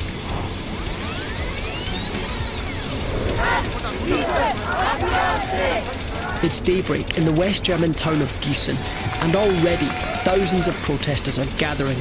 They've come from across Germany to be here. There are young people, old people, students, union workers, activists. It's a broad church. From those shouting battle cries to those singing silly songs. Mit der EU wollen Sie nicht mehr vereint sein. United by concern. One man tells me he fears for his colleagues. Ja, mir macht Sorge, dass Kolleginnen von mir, die einen migrantischen Hintergrund haben, dass sie nicht mehr auf der Arbeit sein können, sondern dass sie abgeschoben werden. And in like 30 years when this will be in the history books, if our children ask us what we did about this, then I can say I have been here and I fought about this and I'm fighting for our democracy. Es ist die gleiche Konstellation wie vor Hitler. Da hat auch jeder gedacht, ach, das ist nicht so schlimm. Wenn die regieren, dann werden sie schon sehen. They are the AFD and are forming their new youth wing in the city today. The party is promising to bring sweeping changes to Germany, focused heavily on migration and national identity. And as we just heard, many think they're radical, yet they're growing ever more popular. Police have been preparing for months. 6,000 officers are on duty with helicopters, horses, drones and water cannon. Why such a huge security operation? Well, Antifa groups promised chaos and they delivered. They wanted to stop the AFD meeting by blocking roads. In fact, they did manage to bring the Autobahn to a standstill. Police used tear gas and water cannon. The blockades managed to stop AFD members from accessing the meeting. It's time for me to cross the police checkpoint, where I find some fed-up locals. Das ist Geldverschwendung. Und das ist für uns alle belastend. Wir wollen gar nichts damit zu tun haben. Und das ist unnötig, das ist einfach kindisch. Now we're going inside the AFD meeting, which My back. Like the only hint of protest here, a bus blasts Adolf Hitler speeches. I want to know what the mood is like inside. Just how radical the AFD's youth wing is. When the meeting finally does start, it's left to Alice Weidel, one of the AFD's two leaders, to welcome the people. I ain't no church boy, cause I don't do it. Generational difference. Don't make the same mistakes. Generation Germany will be They're uneducated, guy. They didn't graduate from fucking high school. And giving bosses more control over members. That's in contrast Them niggas to weren't the educated. which was dissolved earlier this year. Security You services seem had to have labelled forgotten them a that or right-wing something. extremist group. In her speech, Weidel denied claims of extremism and as she often does, Und ich möchte auch an die Medien appellieren, die sich da hinten versammelt haben. Ich musste im Vorfeld, also bei der Tagesschau lesen, dass irgendwelche rechtsextremistischen Netzwerke hier sind, irgendwie so ein Quatsch dort nachlesen. Sie sind dadurch mitverantwortlich für die Aufladung dieses Klimas. Rüsten Sie ab. Rüsten Sie ab. Let's meet the new youth wing leader, Jean-Pascal Home. The grown-ups in the Fight your own battle, this bitch. smartly dressed hardliner can bring professional shine to Generation You're gonna Germany. lose. He works closely with groups in the Neue Rechte, or New Right scene, some of whom are considered by the authorities to be anti-democratic, racist and anti-Semitic.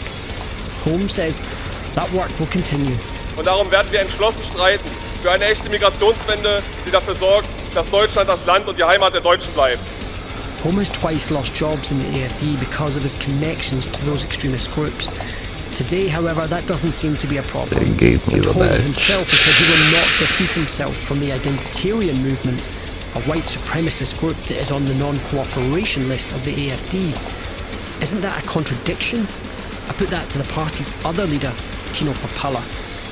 Ja, Unvereinbarkeit heißt, dass man nicht AfD-Mitglied sein kann und Mitglied zum Beispiel der IB. Das ist die Unvereinbarkeitsliste. Das heißt ja nicht, dass ich trotzdem mit Leuten auch des Vorfelds mal rede. Man muss ja auch wissen, was sind die Themen, was sind die Unterschiede, was unterscheidet uns. To understand just how the youth wing influences the party, we have to talk about Björn Höcke. DOD, the Department of Death. He was convicted for using banned Nazi-era slogans. He has cult status among the youth. And on the question of networking with extremists, Höcke says it's not just okay, it's encouraged. Wir sind nicht nur Parlamentspartei, sondern wir sind auch Teil eines Mosaiks. Wir haben ein Vorfeld, wir haben Neudeutsch Think Tanks, wir haben befreundete Verlage und Redakteure und Journalisten und so weiter. Das heißt, wir sind mehr als die Partei und natürlich braucht die Partei auch über ihre Jugend Kontakt in dieses Nahfeld und Vorfeld und Umfeld. Das ist ganz natürlich. It works like this. Radical ideas are generated in what's known as the pre-political space before making their way to the political sphere. That's what happened with the hugely controversial concept of remigration. It came from white supremacist Martin Sellner. Sellner describes it as forced deportations and pressure campaigns for, quote, non-assimilated citizens to leave. And it gets one of the loudest cheers of the day here. Denn nur millionenfache Remigration schützt unsere Frauen und Kinder. Also wir hören ja hier gerade, millionenfache Remigration wird gefordert. Das habe ich im Deutschen Bundestag eingeführt als Satz. Der wird jetzt bei vielen Rednern gebracht. Das ist eine Grundsatzforderung, die wahrscheinlich der Hauptgrund ist, warum Menschen in Deutschland die AfD wählen. Matthias Helfrich once described himself as the friendly face of National Socialism or Nazism. He later explained he was parodying his critics. Top of deporting not just small groups, but millions, he's led many Germans and the security services to question whether the AfD adheres to the Constitution. If the AfD comes to power, what should people expect? Also wir können momentan in die USA schauen. Das USA und die Migrationspolitik in den USA halte ich für ein Vorbild. Wir haben allein 1 Million abgelehnte Asylbewerber im Land. Die müssen das Land auch verlassen. Und das geht letztlich dann auch mit Verwaltungszwang. Das Ice Raids zum Beispiel weder was wir waren. Genau. That goes beyond what senior figures in the party have said openly. The AfD insists the deportation of those who have no right to remain, not citizens. But I want to know what rank and file Personen, die hier hingewandert sind in dieses Land, mit der Absicht, in diesem Land 3 strikes, you're out. ob bewusst oder unbewusst. Also selbst die Leute, die hier hinkommen und sagen, ich bin eigentlich nur hier, um mir einen Laune zu machen, um dann im Endeffekt das Geld zu kassieren fürs gar nichts tun. Selbstverständlich haben diese Leute hier nichts zu tun. Irgendwann ist ein Punkt erreicht, wo es nicht anders geht. Die Zahlen von Leuten, die sie gerade beschrieben haben, so diese It was shaggy. sitzen White Golf, yes. Ja, natürlich gehen wir das natürlich zu, das ist ja gar keine Frage. Ich sag jetzt mal so, die Leute, nochmal, die hier den Staat missbrauchen, weg, aber natürlich gehen wir das zu, wir sind ja auch nicht perfekt. Aber warum redet man über millionenfach? Weil das ist natürlich sehr alarmierend. Ja, natürlich redet man da auch über millionenfach, weil man Said no reparations, right? I'm not gonna help you. End the discussion. Meanwhile, Germany pays reparations. One of the aims of the new youth wing is to appear more professional, fewer scandals. Today's meeting showed that it might not be so easy. It was the apparent tribute to Heinrich Himmler, one of the architects of the Holocaust. They were the Hitler Youth slogans. Prosecutors are investigating whether he was also spreading Nazi propaganda. And then there was the speaker who the internet nicknamed Hitler Clown. Und die Sicherstellung einer Zukunft, wo ein deutsches Kind nie wieder Scham empfinden sollte, deutsch zu sein, weil es zu einer Minderheit an einer deutschen Schule wurde. The party is now trying to kick him out, accusing him of infiltrating the ranks. The problem seems to be not so much what he said, but the Hitler style in which he said it. For what it's worth, I interviewed Alexander Eichwald before his speech. Apart from the nervous manner, there was nothing that unusual about him. I decided not to include the interview in this report. Not the music over it. I don't know if he's genuine or not. Which brings us back to what this new weakling wants to be and do, to create a move that there is no appetite for distancing themselves from Why are you whispering, dude? that they actually think doing so would be playing the games of their opponents. It's about trying to shift the Overton window, taking unthinkable, maybe even unconstitutional ideas like so-called re-migration and trying to make them acceptable to the mainstream. Bottom line, nope. They're not moderating. They're polishing the image while keeping the radical core. So what does that mean for Germany's future? You can die alone.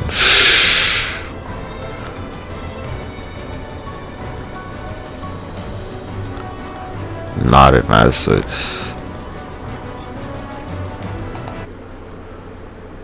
Katyusha, rockets acquired. Our Katyushas are ready to brain dead. Artillery acquired. Artillery is in position. Our base is vulnerable. The enemy base is now vulnerable.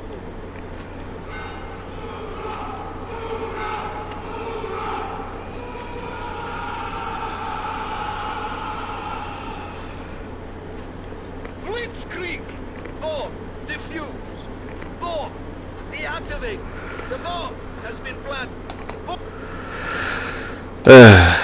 Well, Shaggy, you were too busy opening your mouth instead of following orders.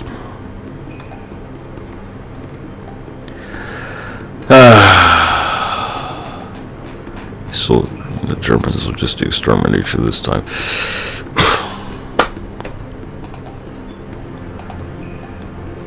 Because they hate you way more.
Alright, clean my room up.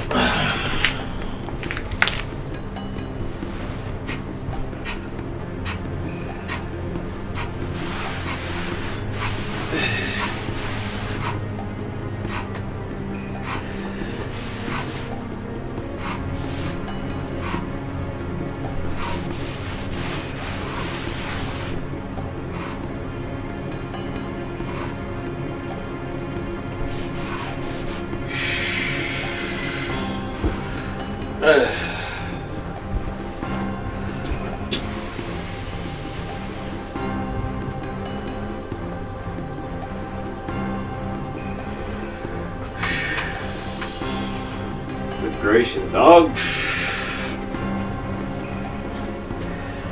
I know, it's not fair to blame you all, but this is just a lot of dog hair, nigga. Oh shit, nigga.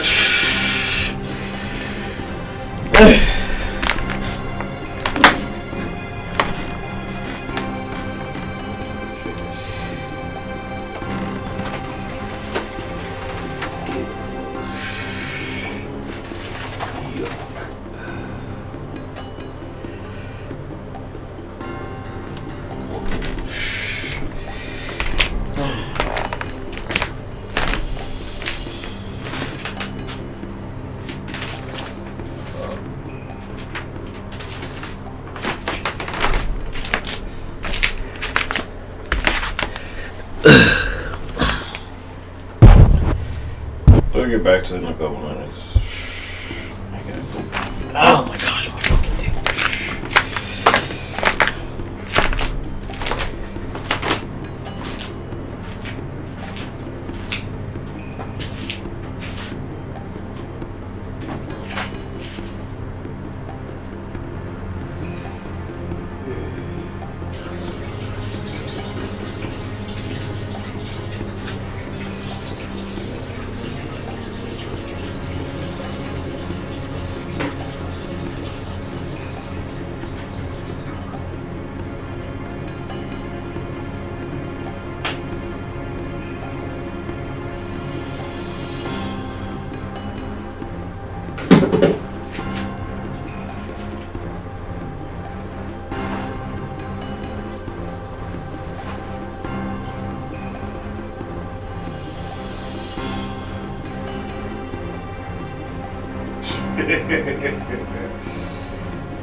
Damn, this room dirtier than a motherfucker, boy. Great. Oh, shit. So dusty in here and shit. He's just a common man, working hard with his hands.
Just deleted.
It's clean as what?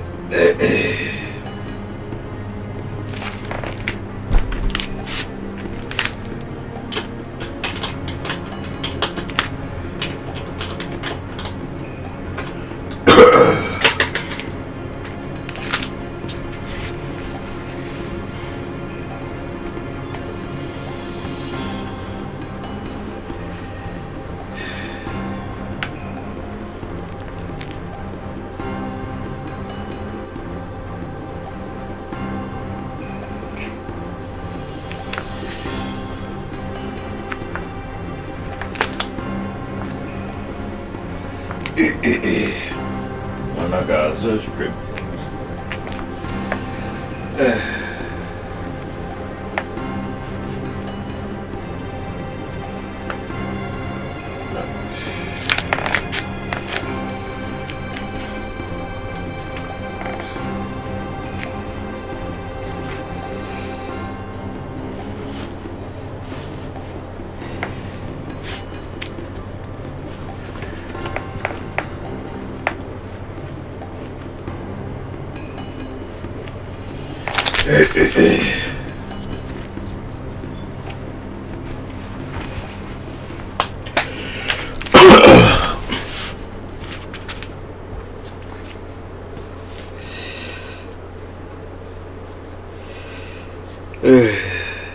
Little nigga.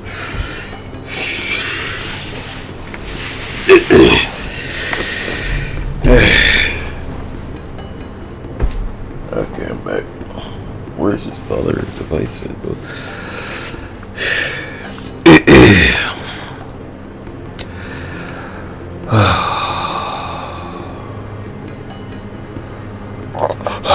It's a Berlin briefing time. Have you subscribed yet? If not, then consider this episode our pitch to you. Today we look at Germany's vital signs and ask whether the big reforms the government has put on the table will make the big difference they claim it will. Let's start with some baseline data on Germany. It's been seeing the longest period of economic stagnation since 1949. Oh, you know what's about to happen. Corrected downward. And at 13%, confidence in Chancellor Merz is the lowest on record for any German chancellor. Meanwhile, the far-right alternative for Germany has soared to nationwide record highs, and around 27% in the opinion polls is currently in the lead. So today we ask whether the long-awaited major reform packages the government just proposed can turn all of the above trends around. And we explain why anything else could spell a variation of disasters for Friedrich Merz's coalition government. Marcel Fratscher is with us down the line. He's the president of the German Institute for Economic Research. And with me in the studio, straight back from the Far-Right Alternative for Germany Party Conference, is Matthew Moore. He's our AfD special correspondent, amongst other things. But Marcel, I want to start with you. We see a health reform that's pretty much done and dusted, although still some discussion. A pension reform proposal catalogue made up of 33 measures. It's still intact so far. And there's now this new program for growth and employment. You've seen governments come and go, chancellors come and go here in Germany. Are you impressed so far with what you see? No, I hate to say it. I want to be an optimist. I don't like bashing or being too negative, in particular at this time when Germany is suffering from a mental depression, from an incredible pessimism. So let me start what the positive aspect is. The government shows it can take decisions, it can find a compromise within the coalition, that it tackles the difficult reforms, health, pension, labor market, taxation. These reforms are steps in the right direction, but they're very small steps, and small steps that will not be a game changer, will not be the foundation for turnaround in first the economy to push lasting recovery and transformation. It will not heal the social divisions we have been seeing, will not heal the political divisions. You mentioned the AfD, and we'll of course also talk about that in a while, what this means for elections in September and 3 years down the road. So these are reforms going in the right directions, but they're not going to be a decisive game changer that will now and then turn around. Well, if you speak to pollsters, there's not a direct correlation between the deliverables, the individual steps to reform, and the rise of the far-right alternative for Germany. It's a bit more complex than that, but we will get to that in a short while. I just want to start with looking at what the German government, the German Chancellor Friedrich Merz, claims that his coalition has just done when presenting this package of reforms, which he says is designed to reignite the economy. Let's take a listen. We all agreed that things cannot continue as they have in the past. We all agree that the political center must show here and now that we are shaping our country, we are modernizing our country, and we are leading our country into the future. So Marcel, I'm going to stick with you because you had this very negative take on all of this. Do you accept the claim that he is making that by demonstrating this unity of the so-called Grand Coalition, that this coalition has achieved something that, for instance, the Merkel government failed to achieve over more than a decade, which is to confront those deficits and reform head-on? Partly yes. Let's take the decision in March 2025 to have 500 billion extra money, 500 billion euros over 12 years for additional public investment. That is really a big change. the money has not been spent, it's not being spent enough, so the problem is more in the implementation. But certainly that is a reform that one of the four micro governments should have done, because we had this problem already 20 years ago, not just over the last few years. So this certainly is a step in the right direction. Now, in all fairness, one has to say we are in a completely different situation today than we were 10 years ago. The challenge from AI, from digitalization, but also from a completely new global environment with the trade conflict, with geopolitical conflicts in Ukraine and the Middle East, that's something new. My main point is we must stop to assign responsibility and have a blame game. Who is to blame for these difficulties? The Merkel governments didn't do their job. It's the government that should act. The single most annoying point for me in this debate is everyone is trying to pass on responsibility for the difficulties we have to someone else. The companies are saying it's not us. Even the automotive sector, the OEMs, which really should be humble about the mistakes they have been making. They point the finger at the government, so they should be doing. They're responsible for our problems. They should change. We see this, the blame game within across political parties. People have to take responsibility, so we have to face the reality, and within a market economy, within democracy, people have to take responsibility, and that's kind of the point that I'm convinced we will not be successful with those reforms if companies, if civil society, if governments at the local, state or national level are not taking responsibility. It's interesting how you are actually framing this, because it feels like a not in my backyard kind of debate. We're seeing actually what are real cuts when it comes to health reform. People will also feel that.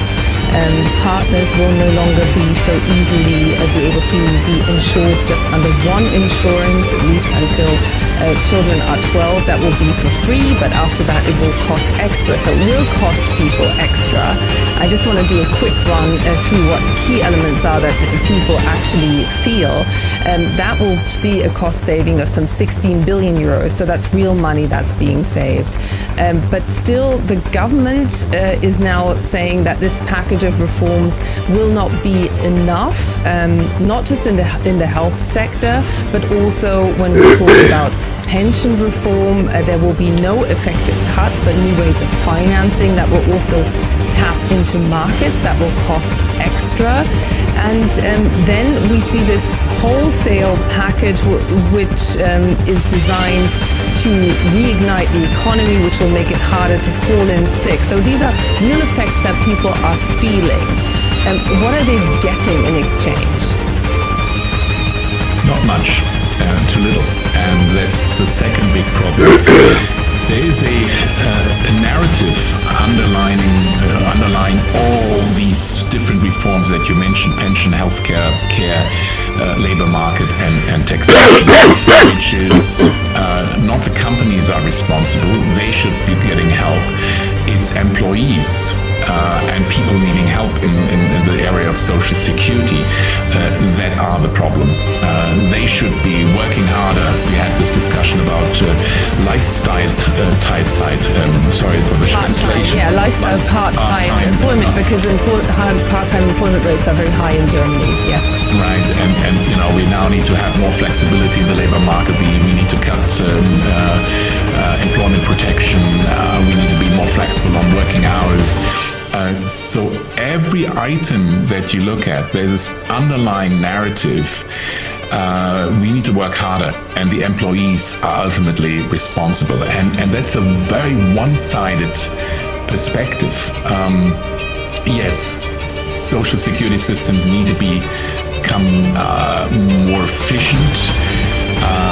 But ultimately, what this government has not done is to say, let's look at the really strong shoulders, people with very high wealth, the corporate sector, what can they contribute? And you will not find much at all that they are contributing.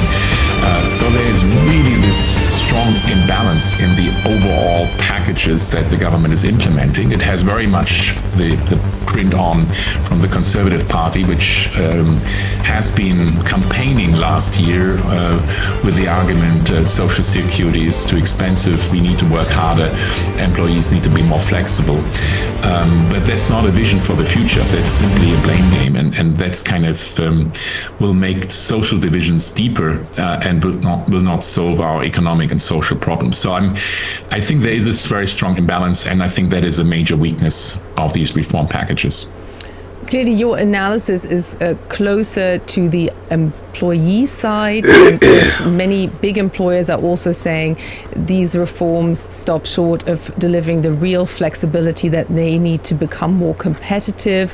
One issue up for debate is how hard of a rule the 8-hour day will remain. It's actually in the coalition agreement that will become more flexible. That's something where the Social Democrats have gone back and forth. The Social Democrats who are, of course, in the coalition with Friedrich Merz. Now, and I just want to get to the point where the economic data, these reform packages that we just discussed intersect with the actual polling. That's where we get to the far-right Alternative for Germany party, which is currently continuing to rise in the polling. Is currently 5 percentage points ahead of Friedrich Merz's conservative camp here in Germany, which is quite spectacular. And I just want to take a listen and then come to you, Matt, on this. At the analysis, and this was the more kind of sober analysis that was delivered by Alice Weidel, the co-leader who was just re-elected of the AfD party, what she perceives to be the overarching problem here in Germany. Saving the euro, saving refugees, saving the climate, saving Ukraine. Taken together with relentless deindustrialization and a disastrous energy policy, it's too much to bear. We are being overwhelmed by people in our country, overwhelming those who worry every day about their children's future, who think in terms of generations, and who believe in Germany's future.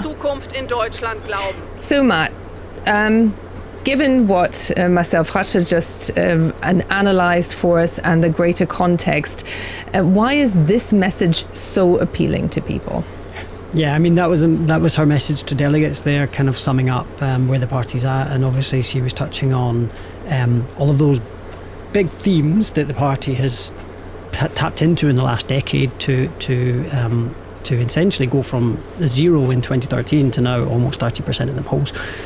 Look, it always comes back to migration, right? Well, like, one thing that people say to me is that migration will never not be an AfD issue. Mm-hmm. But they have, in recent years, or certainly since the election in 2025, I've noticed much more that AfD is attacking the conservative CDU on the economy, and so they're trying to kind of shift away, not so that they're not only banging on about migration all the time, so that they're saying actually this competency, this core competency of the Conservatives, we need to put that in question. We're now saying that they're not even up to that. You know, that was one of the things that for the last 80 years the Conservatives were the party that could run the economy. You could trust them on that, and the AfD has really been bashing the Conservatives relentlessly on that issue. The other things are important to the AfD, i.e.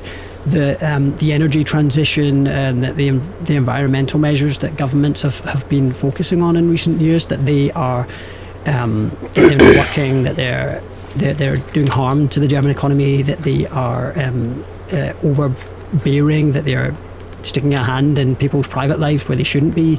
That's important to their overall image, but what's really, really important to the AfD and what's critical to the AfD's, I think, to their more recent success is the economy and their relentlessness with which they attack the CDU and Friedrich Merz.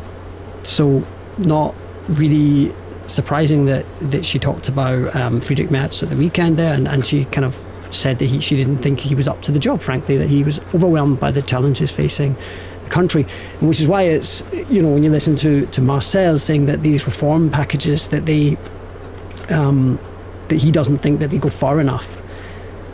in a way that attitude, whether, not to say that Marcel is wrong, but obviously the fact that you're not happy or you don't think they go far enough, and then the other people probably on the far right, on the far right of this country say that they're not good enough, it kind of leaves the people in the middle not knowing what to think, So it's like, are they enough? And I kind of wonder, Marcel, you mentioned the broadest shoulders bearing the biggest burden, that you felt that, I think that you were saying that the highest tax rate should maybe have been altered to maybe to bring in to raise the highest level of tax. And I just wonder, what is that the only thing you think that is missing, or what else? I mean, you say that businesses should do more, but I mean, obviously we hear that AFD is talking about this issue all the time, that businesses are overburdened by regulation and that taxes are too high on businesses. So I think it's really tricky for a Conservative government to come in and say, yeah, we are going to tax businesses more, corporate tax is going to go up, especially when you've promised not to do that. So, well, tax on personal incomes has gone up. The new thresholds are from 250,000 onwards, and 150,000 euros, that is. But Marcel, I think that was a question to you, so do you want to pick it up there? Yeah. No, they're very good points. To be very clear, companies should pay lower taxes. This is important, and this is actually part of the coalition agreement last year that the government promised to implement, is to lower taxation for corporates. And I think that is necessary for a revival. There are a number of points, but let's start with the money, because the money is really crucial for pretty much everything. There is no country in the world that is taxing labor more and at the same time taxing wealth less than Germany. So we have very high taxation and social security contributions for people working. And if you look at taxation of wealth, Germany is really very close to the bottom of all countries in the world. German government has 1% of the GDP, of the production each year, in wealth-related tax revenues. France, UK, United States, and you can go on, have 3 to 4%. So 3 to 4 times more. And the weakness of the reform package of the government so far is they have not been able to finance, for instance, now the tax cuts on income. There is this huge gap in financing, and this government could not agree to close that gap. And I think all parties are partly right. The Conservatives are saying, well, we should be careful with tax increases. We should rather cut many of the subsidies.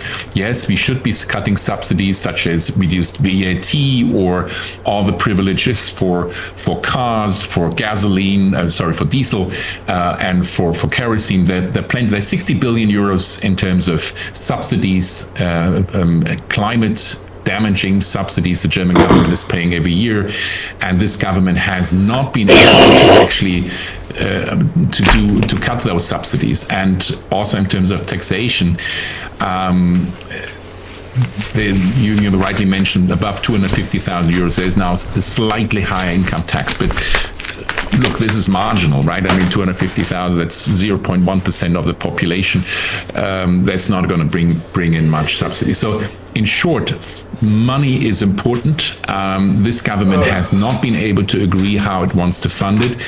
In particular, defense spending. Germany is going from 1% of GDP for defense to close to 4 or 5% of GDP without any plan how to finance it. And that's not sustainable. And then we can go on many different other elements, but the financing side is crucial. And let me pick maybe one more point. Here's your red card, dude. Mentioned it. You're out. We have a huge problem with old age poverty. Poverty rates among people above 65 is substantially above national average. I'm gonna just go we know make some old age on. poverty will increase in the coming years as we have more and more people now, often women, who have not been able to work full-time or for 40 years because they have had children, raised children, look after relatives. Our recon things will find them. Overtime! Make it count! A teammate has disappointed the Führer! You will not see him again! Your teammate has disgraced us all. He will be dealt with harshly. Recon plane acquired. Recon plane is fueled and ready. Sabotage! Search and destroy! Able secure! A secure! Able locked down! A locked down! Baker secure! B secure! Baker locked down! B locked down! Charlie secure! C secure! Charlie locked down! C locked down! We have the flag! Move on! Flag secured! Next one's ours! Get the next flag! Perimeter secured! Securing Able! Securing A! We are taking A! We are taking Able! Securing Baker! Securing B! We are taking B! We are taking Baker! Securing Charlie! Securing C! We are taking C! We are taking Charlie! Set up defensive positions! We are capturing the flag! We are taking this goddamn flag! Securing the flag! Keep those bastards back! Sudden death! Don't give up! Survival! We have captured the enemy tank! Our tank has been destroyed! We have destroyed the enemy tank! We got ourselves a new tank! Tank more! Unite under the Iron Cross! March together for victory! Team Deathmarch! They've captured our flag! They've secured our flag! They've dropped the flag! They've lost our flag! Your flag has been returned! Enemy flag returned! Friendly flag taken! They've taken our flag! Do not let victory slip from our grasp! Time is running out! We must give our lives for the preservation of the Reich! Vehicle Team Deathmarch! Our panzers will crush them! Give them a taste of German engineering! War! We've captured their flag! We've secured their flag! We've dropped their flag! We've lost their flag! Our flag has been returned! Friendly flag returned! Enemy flag taken! We have their flag! Give your lives for Germany!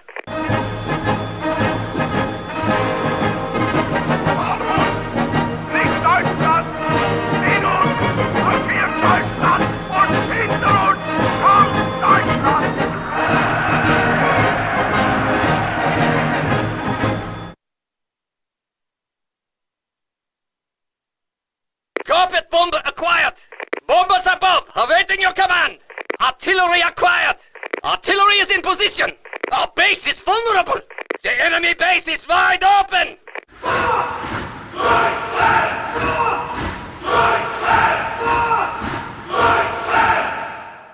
Blitzkrieg! Bomb defused! Bomb deactivated! The bomb has been planted! Bomb is active!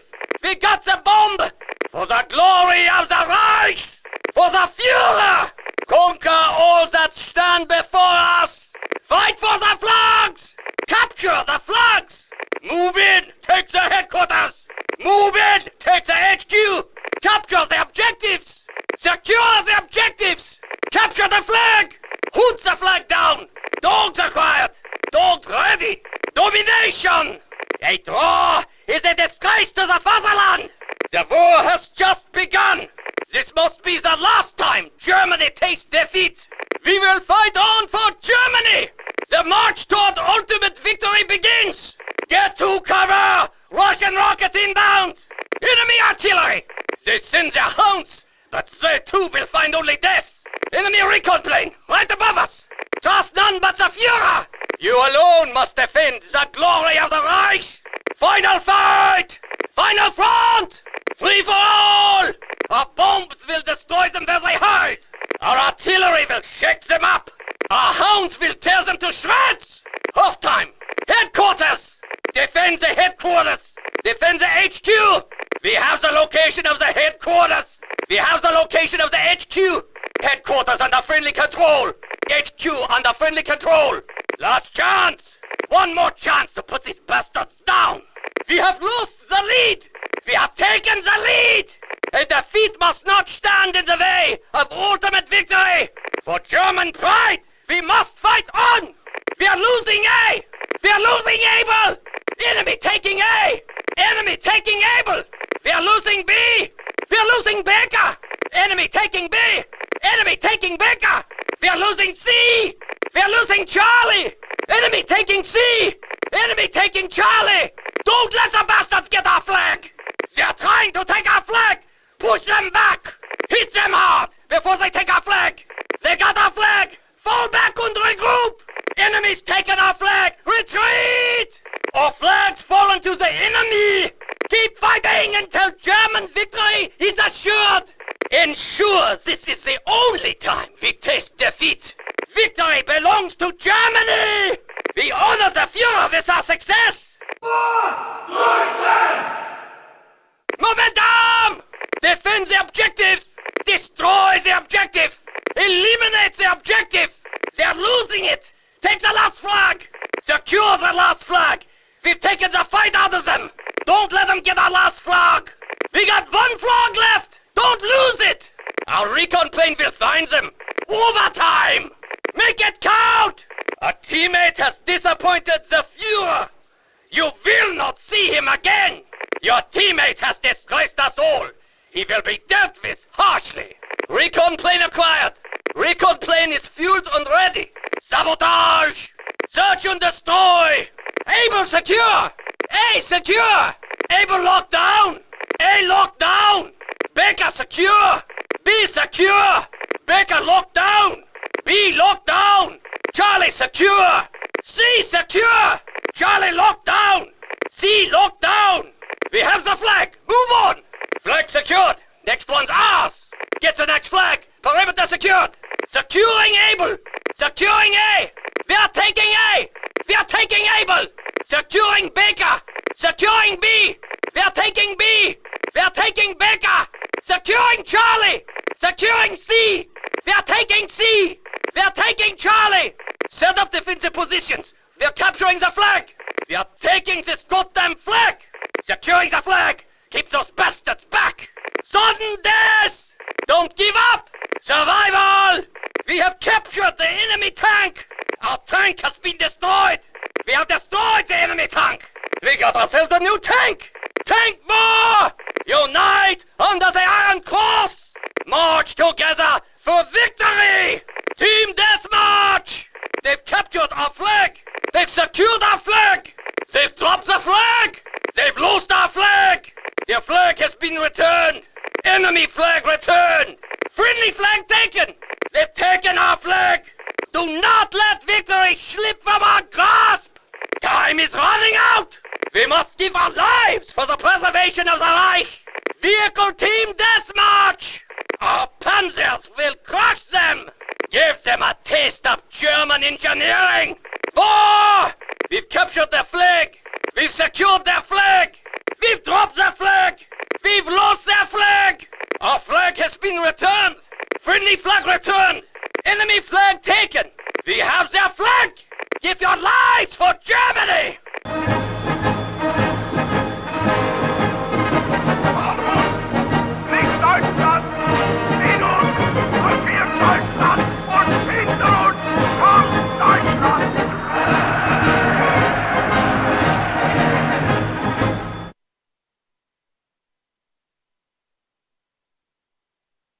Carpet bomber acquired! Bombers above, awaiting your command! Artillery acquired! Artillery is in position! Our base is vulnerable! The enemy base is wide open!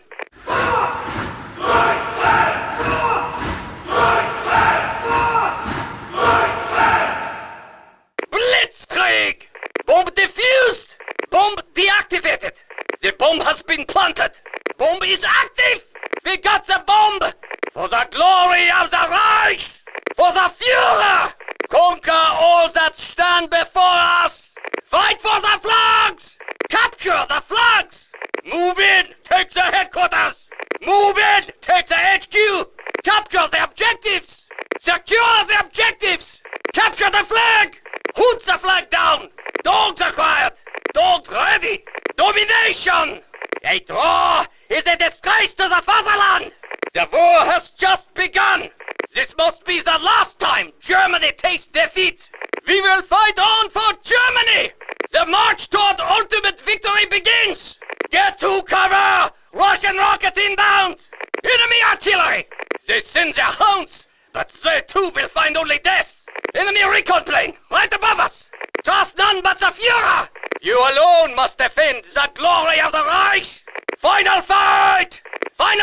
want!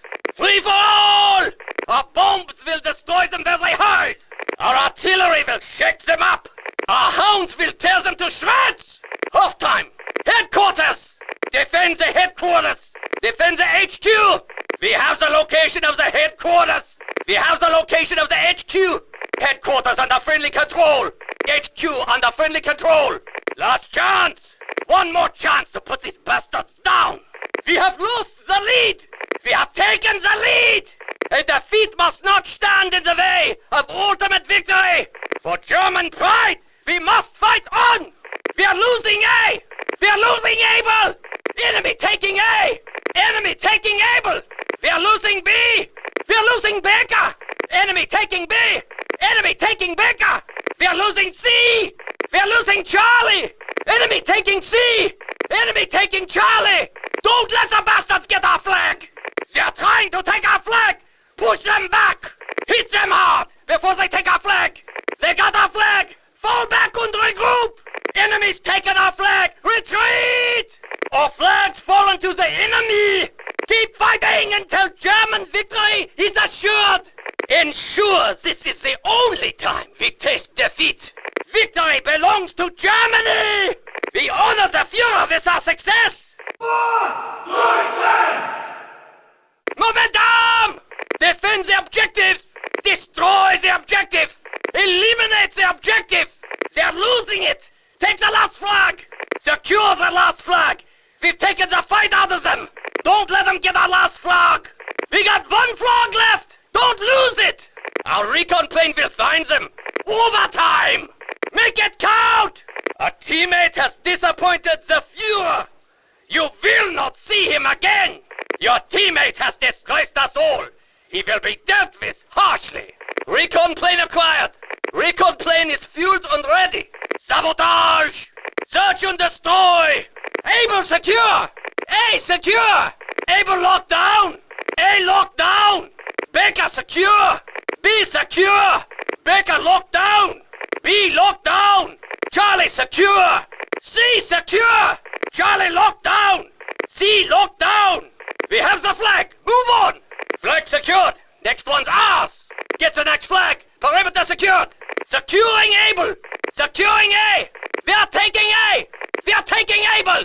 Securing Baker! Securing B! We are taking B! We are taking Baker! Securing Charlie! Securing C! We are taking C! We are taking Charlie! Set up defensive positions! We are capturing the flag! We are taking this goddamn flag! Securing the flag! Keep those bastards back! Sudden death! Don't give up! Survival! We have captured the enemy tank! Our tank has been destroyed! We have destroyed the enemy tank! We got ourselves a new tank! Tank more! Unite under the Iron Cross! March together for victory! Team Deathmarch! They've captured our flag! They've secured our flag! They've dropped the flag! They've lost our flag! Your flag has been returned! Enemy flag returned! Friendly flag taken! They've taken our flag! Do not let victory slip from our grasp! Time is running out! We must give our lives for the preservation of the Reich! Vehicle Team Deathmarch! Our panzers will crush them! Give them a taste of German engineering! War! We've captured their flag! We've secured their flag! We've dropped their flag! We've lost their flag! Our flag has been returned! Friendly flag returned! Enemy flag taken! We have their flag! Give your lives for Germany!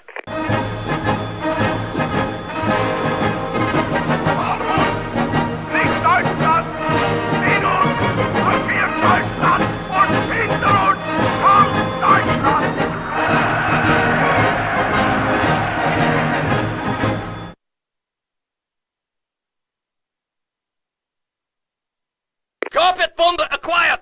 Bombers above, awaiting your command! Artillery acquired! Artillery is in position! Our base is vulnerable! The enemy base is wide open!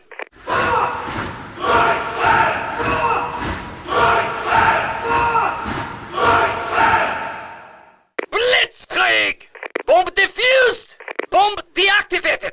The bomb has been planted! Bomb is active! We got the bomb! For the glory of the Reich!